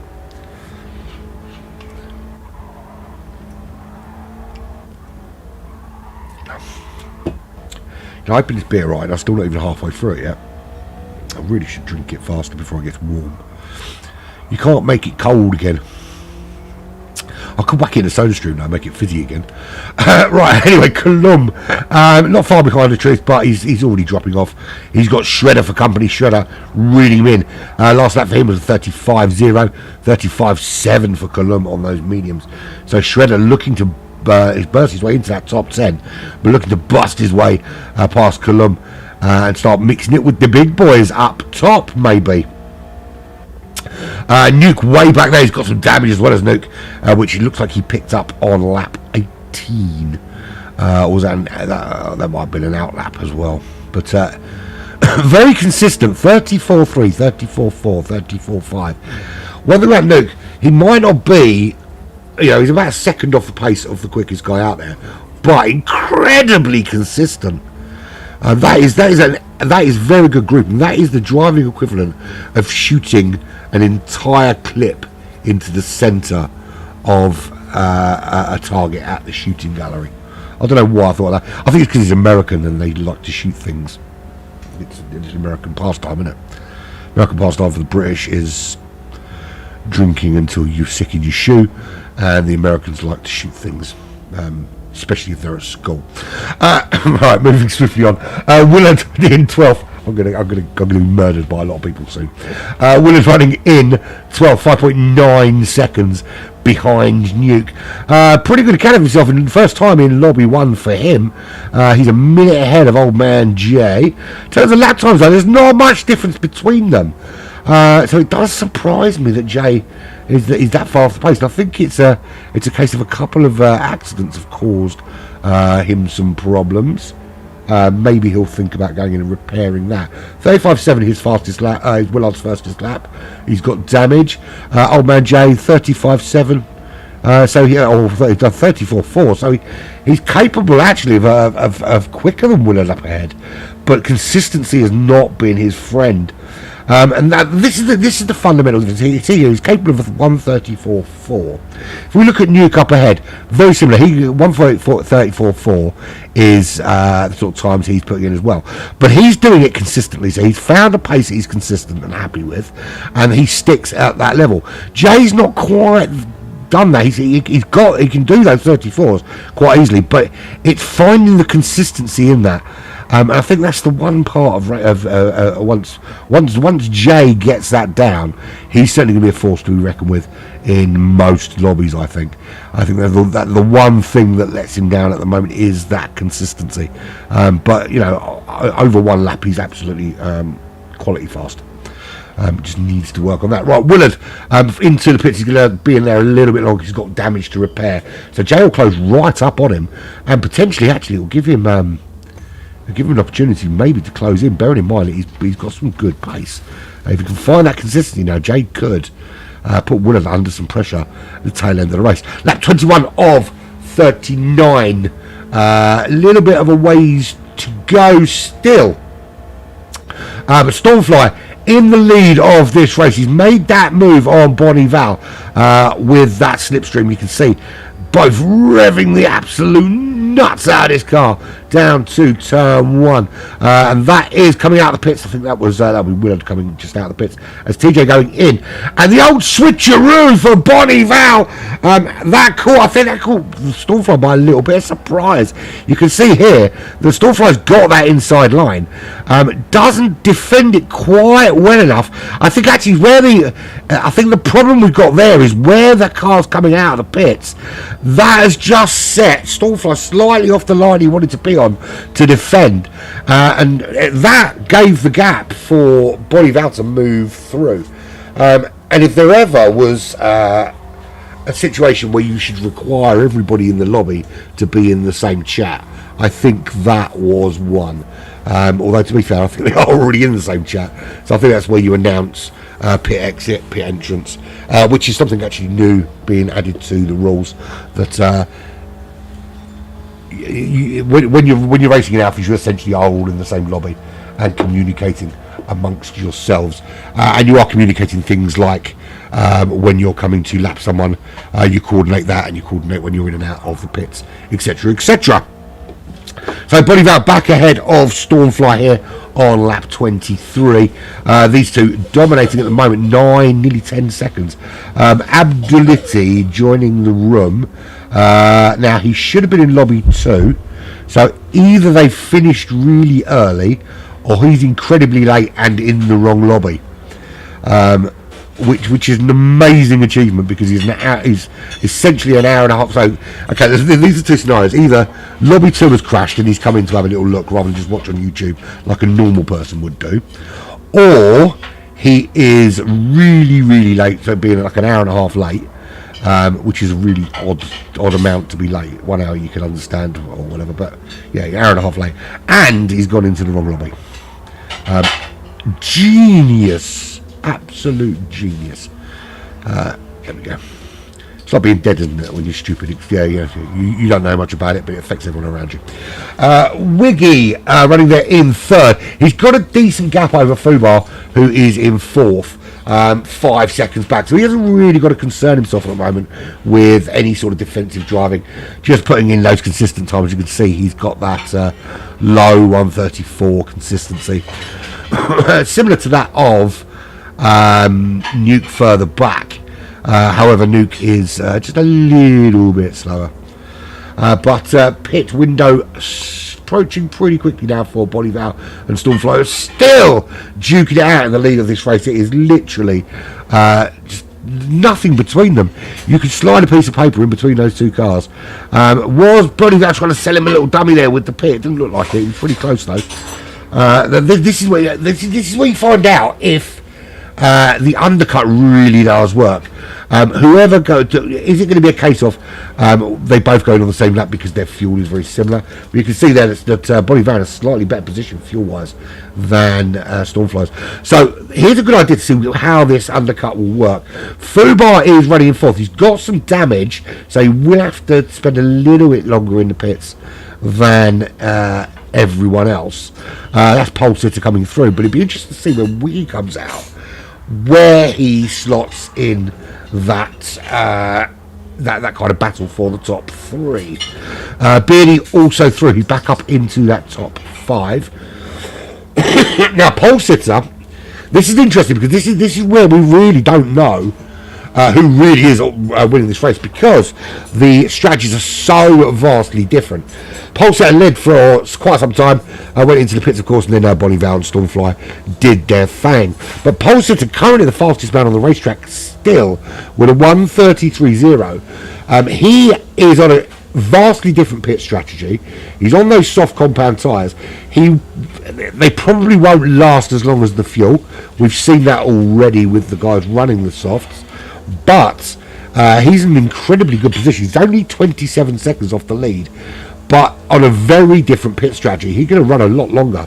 They're going to come in now. This is when they're coming in. Now, this will probably be their final stop. So it's going to be key here, actually. So Stormfly going in early, so we can really find out how that undercut works. So Stormfly in there, Bonnie Val staying out, he had a little bit more fuel, so he had an extra lap in him. Wiggy also in, but again, he had some fuel to go longer. So as he responded to Stormfly going in, is this a little bit of a team strategy between these Black Flag boys? Right, so that's Pole Sitter up into second.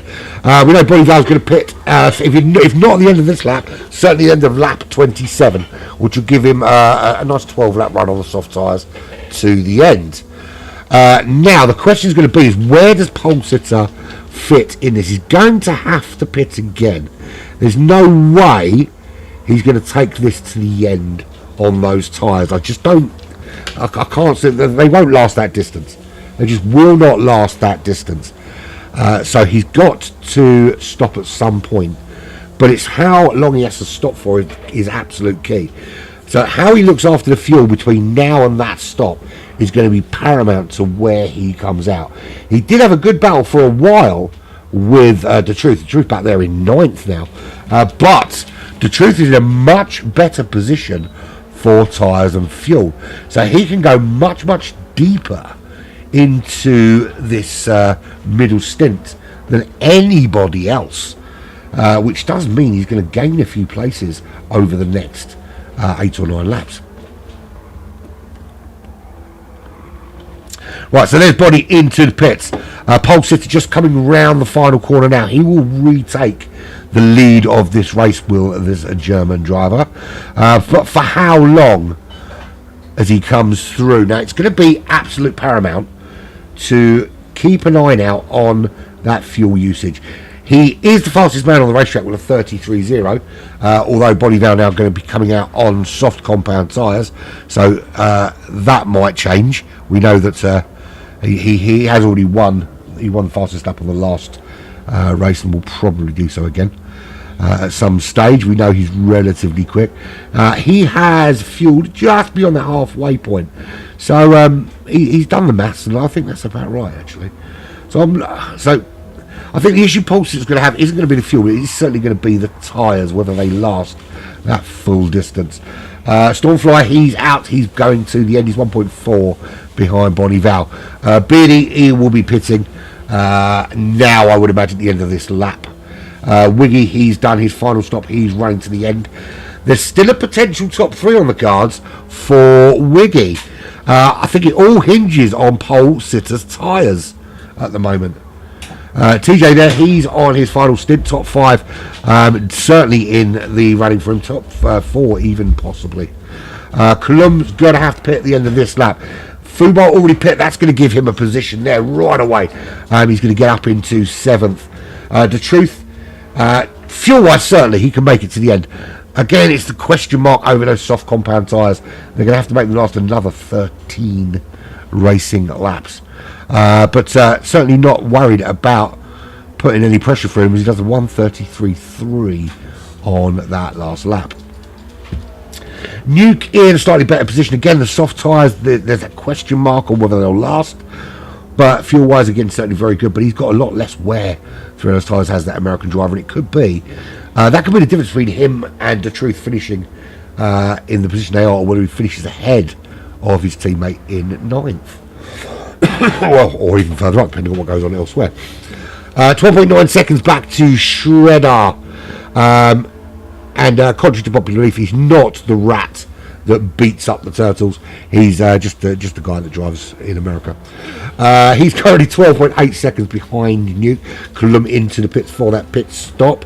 Shredder's going to be pretty darn close to taking that position, and he is running to the end. Coulomb on the jack now, having the tyres put on. Fuel is going in to the end of the race, and Shredder is through. Willard running to the end, currently running in 12th. The gap down a lot more since he had to repair that damage. Old Man Jay now 22 seconds back, but his tyres aren't going to hold out to the end of this race. He will need another stop, will Jay, but only for tyres. Fuel should be there or thereabouts. He's got blue flags coming out now, and there we go. So we said that the truth was pushing back there, and he's just done the fastest lap of the race with a 1:33.0. The times are starting to absolutely drop. We've got 11 laps remaining. How you doing, Gunsmith? How you doing, man? Good to see you. Let's have a look at Wiggy, since you're Welsh brethren. He's currently running fourth, but there's a question mark over pole sitter. Gunsmith. So there we look at that. So there we go. 4.7 seconds clear at the moment, but there's a question mark on whether he can make those tyres last until the end of the race. We know that the front right is going to be prone to the most wear, but the biggest issue is that drop off once you get to that halfway point. You can make them last 10 laps, and then you get 4 laps past the halfway point of wear, and it's just difficult to keep the car on the racetrack. So that's where the question mark is at the minute. If he can make those tyres work, then he's in an excellent position to win this race, and a top 3 for Wiggy becomes a distant memory. Of course, you've got to remember that Wiggy is always capable of pulling something out of the bag. He won the final event of the GT3 World Championship at the end of 2023 over the eventual champion Bonnie Val in the wet, so he is capable of pulling out those podiums and wins. Right, so we'll keep an eye on those tyres over the course of the next 10 laps, because that's going to be key to what happens here. Bonnie Val sees the fastest lap and raises you his own with a 1:33.007 for the Amigos Racing Team driver. Crossing the line in second. He's 1.6 clear of Stormfly, just pulling out that gap that he ever so desperately wanted over his on-track rival. Fastest man didn't last long, because Stormfly is certainly determined not to let that happen, and the first driver today to go sub 1:33, that 1:32.9 we can start to see in the tail end of this race. For the last 9 laps remaining, they're starting to now ramp up the pace. They know what they need to do. They know that they've got the fuel to make it to the end. They know that their tyres are going to hold out for them.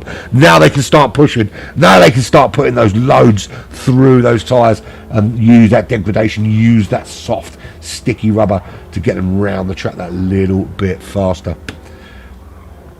Let's do a full rundown. We've got Old Man Jay there.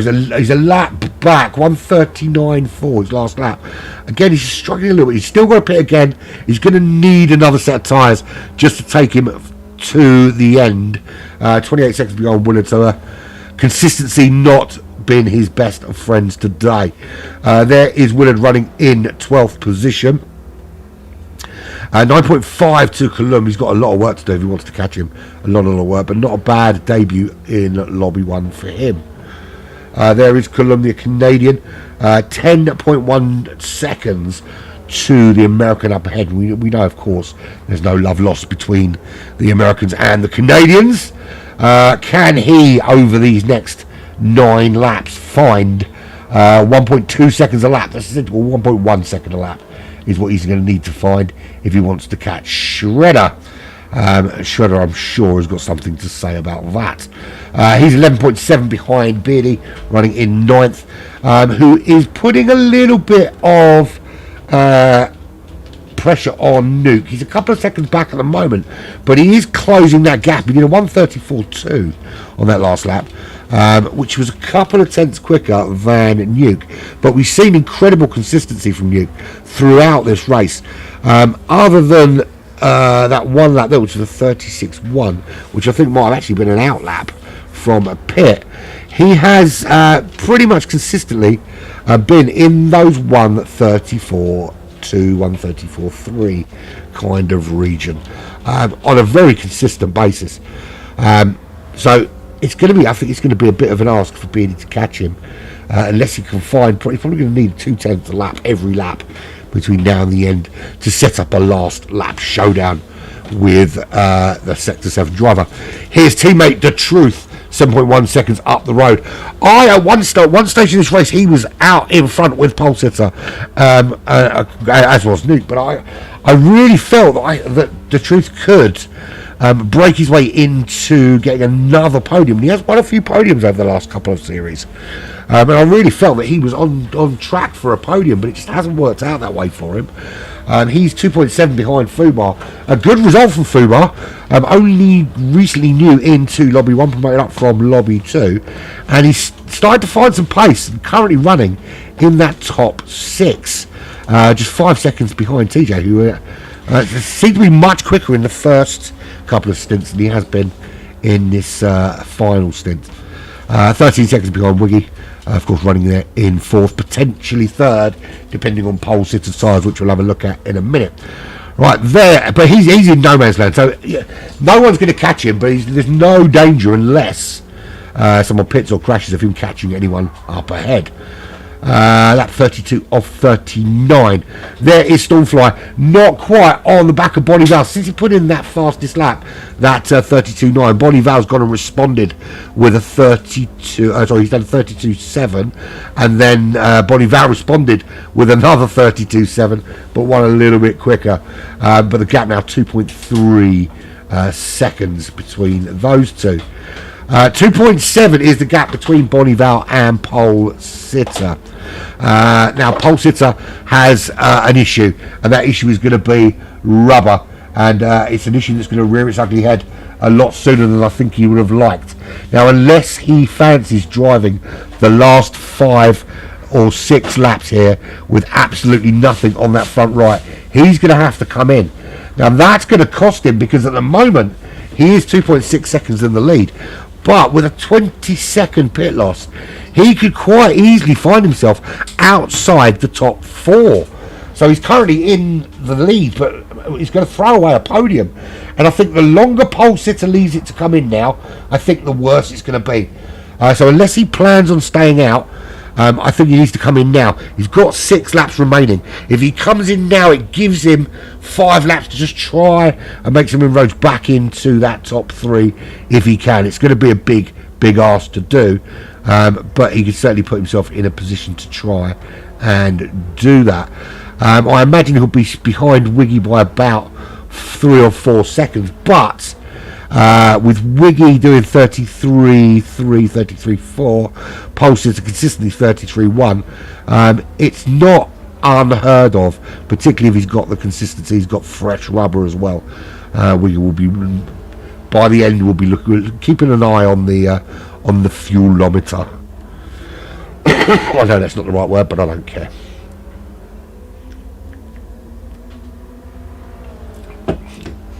The other problem, of course, as well, is that Bonnie Val's catching him at a rate of knots. It's 1.6 seconds now, the gap.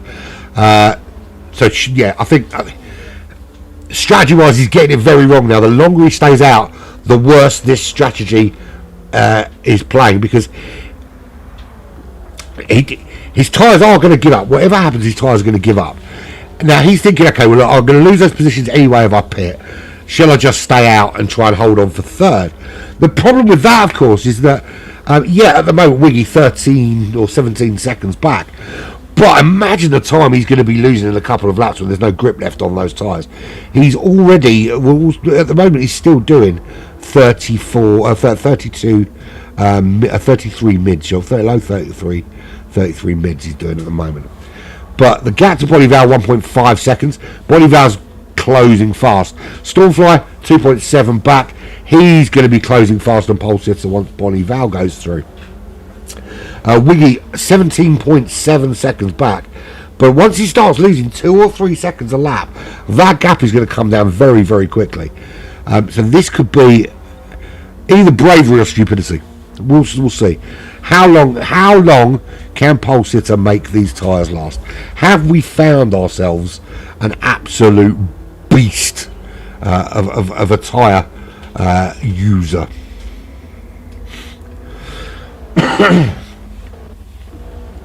Looking at this midfield, so TJ I think is what does he say? He's in those mid 34s, the occasional low 34, dotted in for good measure. Fubar under significant pressure from the Truth at the moment. The Truth is finding some really, really solid pace. He's got his eyes on a top 5 prize, side by side with Fubar. Fubar defending that line. Absolutely no intention of letting the Truth through without fighting the Truth, having just to back off after getting tucked in behind. And you can see that damage on his car, or is that detail? I think it's damage. Yeah, it's just damage on that front bumper there. Incredibly good detail though. Now I heard something yesterday, I don't know if it's actually true, but if you turn visible damage off, it's better for lobby stability, because you're asking less of, I suppose it makes sense, you're asking less graphic processing of it.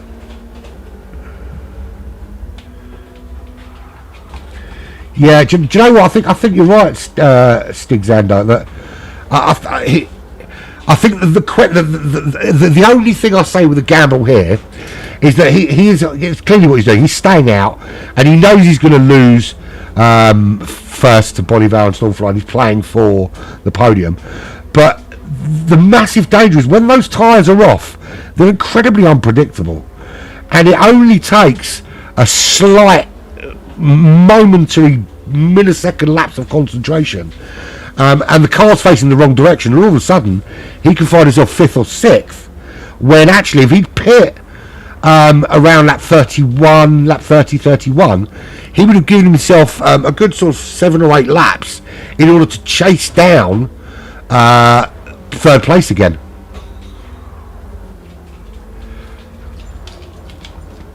Yeah, well, we'll see. It's hard though, man. It's hard to drive on crap tyres. I love the fact that he's still defending though. He knows that those tyres are going to crap out at him soon, but he's happy to defend this all the way, and you've got to admire that, because if you're trying to make those tyres last to the end, the last thing you want to be doing is getting into a battle with another quick driver. So interesting that he was quite happy to fight that and not look after the tyres, but brilliant. It's brilliant racing. And actually it's a brave but smart strategy. This way, it's a possible 3rd place. Slowed right down. I don't know if that was some sort of netcode issue, but it seemed to slow right down. And the timer suggests that he did slow right down to a complete stop, in fact. Yeah, I mean, he's sort of given himself a better than not chance of 3rd. A 3rd that's in his hands because he's there and he's just got to keep the car on the racetrack, or a 3rd that he has to chase down and hope. He won't. There's no way he's holding that 2nd.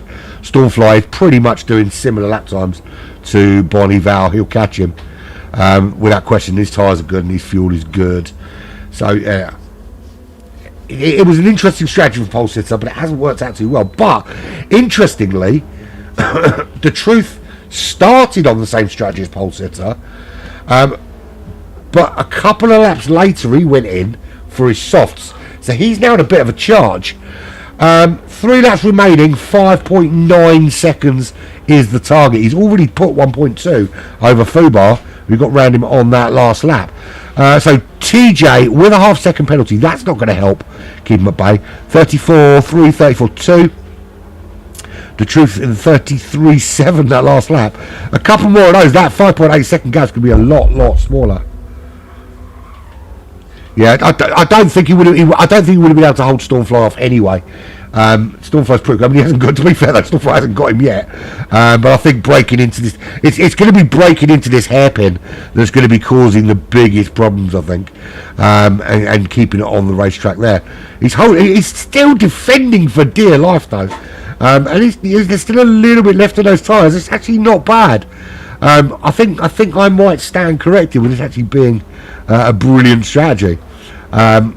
It might not have been as ballsy as I thought. He's clearly practiced it because he knows that they will last. So good on him. Can he hold Stormfly off? That's the question. I don't think he can. I think Stormfly just got too much grip and enough pace, and Stormfly does go through. So he's kind of relying on now. Here's the thing: the only way he's going to get second now is if he can stay with Stormfly through this tricky sort of end of sector 2, end of sector 1, beginning of sector 2, which is going to be really hard to do with tyres that are no longer complying with you. And then he's got to take him with the slipstream, either going up the hill or coming back down the hill. But he's going to have to be close enough to do that, and I don't think he's got enough fuel as well. He's got to be a little bit wary of making that last. Right, we're on that 30 minutes. Let's have a full run. This Old Man Jay has done another quit to the pit, which is a loophole that is being shut very firmly by the new rule book. It's being treated as though you have quit the race entirely, and there is no points if you quit to the pit going forward for Alpha Series. Just because you're having a bad race doesn't mean you should go and hide in there, or get points indeed for finishing when you didn't actually finish. Willard, they're running in 12th, 1.4 behind Coulomb pace wise, 35.7, 35.1 for Coulomb. He's not going to catch him at this thing. Or Willie, I don't know actually. What was his last lap? Willard last lap was 34.8. Coulomb was a 35.1. He's got a bit of damage. That could be a little hunt down towards the end of lap 39 there. 21 seconds up to Shredder. He's not getting caught, but he's not catching anyone either. His tyres are fine, his fuel is fine. Beardy in a very similar position. He's not going to catch Nuke now, not on this stage unless Nuke crashes. Not that I'm wishing it on him at all. 8.5 to Fubar. That's a gap that's not going to be changed. The Truth, that's 1.8 seconds. So in little over a lap and a half, he's closed from 5 seconds behind to just under 2 seconds behind. Keep an eye on that, I say. 22 seconds a week, he's not catching him. He's not catching Pole Sitter now unless his tyres give out and he ploughs into a wall in a ball of Grosjean flame. Right, so there is your race. He's 3 seconds clear. And he's coming up behind that battle between Willard and Coulomb, interestingly. So what we're going to do, this. No, we're not. We're going to do that, and we're going to do that, and have a little look at the battle behind, because that's so I said a battle behind. That's Coulomb there. Willard actually dropping off a little bit because Bonneville coming through. So nothing to see here. Right, there is Bonneville. There we go. Coming down to cross the line and take the win quite convincingly. Bonneville with a double win here. Stormfly coming in second. Pole Sitter lives and comes home in third. That's some drive from Pole Sitter. That's from 7th on the grid as well. So here we go. So Stormfly was 5th, Bonneville was 6th, Pole Sitter was 7th on the grid, and they finished 1, 2, 3. That's a good 1, 2, 3 finish for them. Wiggy in 4th, and that's not a bad debut coming up from lobby 2 to lobby 1, is it? Finishing in that top 3. TJ in 5th place, top 5, nothing to be sniffed at. But the Truth is pushing him all the way down to the line. Is there another twist in the tail, or has TJ held on? He has held on just, but the Truth pushed him right to the end. Fubar coming home in 7th. Another good finish from him. I say good. He struggled a little bit last time out, but he got clipped early on in that feature. Nuke home in 8th. Beardy home in 9th place, 5.9 seconds behind Nuke in the end. Shredder, another debutant to lobby 1. Won't be disappointed with that. That's a top 10 finish for him. Coulomb, he is in 11th. Willard didn't quite make one more lap He was so close to doing so, but didn't quite make that lap 39. Finished on lap 38. Cullen will come home and bring it in. Old man Jay just coming out of the pits now, lap 31 after his, and that's on auto drive as well. There we go, after his pit quit, as I like to call it. Right, there we go. That's another win for Bonnie Val, and I think that is. I'll do the math. Well, no, I'm not going to do it now. But I think that it makes him uncatchable in the championship now. LRC have pulled out, which is something really incredible. But it did take someone pulling out for it to be done and dusted at this early stage. Listen, good driving all round, some great battles on the racetrack, but we have another round done and dusted. I'm going to look where we are next week because I have forgotten. But I'm looking forward to. We've got a couple of really good races coming up over the next couple of weeks as we see out the last few rounds of this GT Alphas International GT Challenge. And I'm talking slowly and stalling because I'm trying to find the calendar, just confirming where we are. I thought I remembered it, but I didn't want to read it out wrong. We're at Tokyo. So we're at Tokyo East, counterclockwise, in the Mitsubishi Lancer Evo GR3. Looking forward to that. It's going to be a sunset race, so the floodlights will be on. I love a bit of Tokyo. Then, of course, we've got 2 rounds left after that. Alsace Village in the Renault Megane, and then the beast itself, Nordschleife, in the Audi RS5 Turbo DTM. So there we go, done and dusted. Nice racing, everybody. Bonnie Val takes another win, and also takes another. What's it called? I forgot what it's called. Another fastest lap, which he snatched when it really didn't belong to him at the time. But congratulations, everyone. All that's left to say is thank you very much for joining me. I've been Owen Pirate. This is Black Flag Racing TV with GT Alphas International GT Challenge. It's been emotional.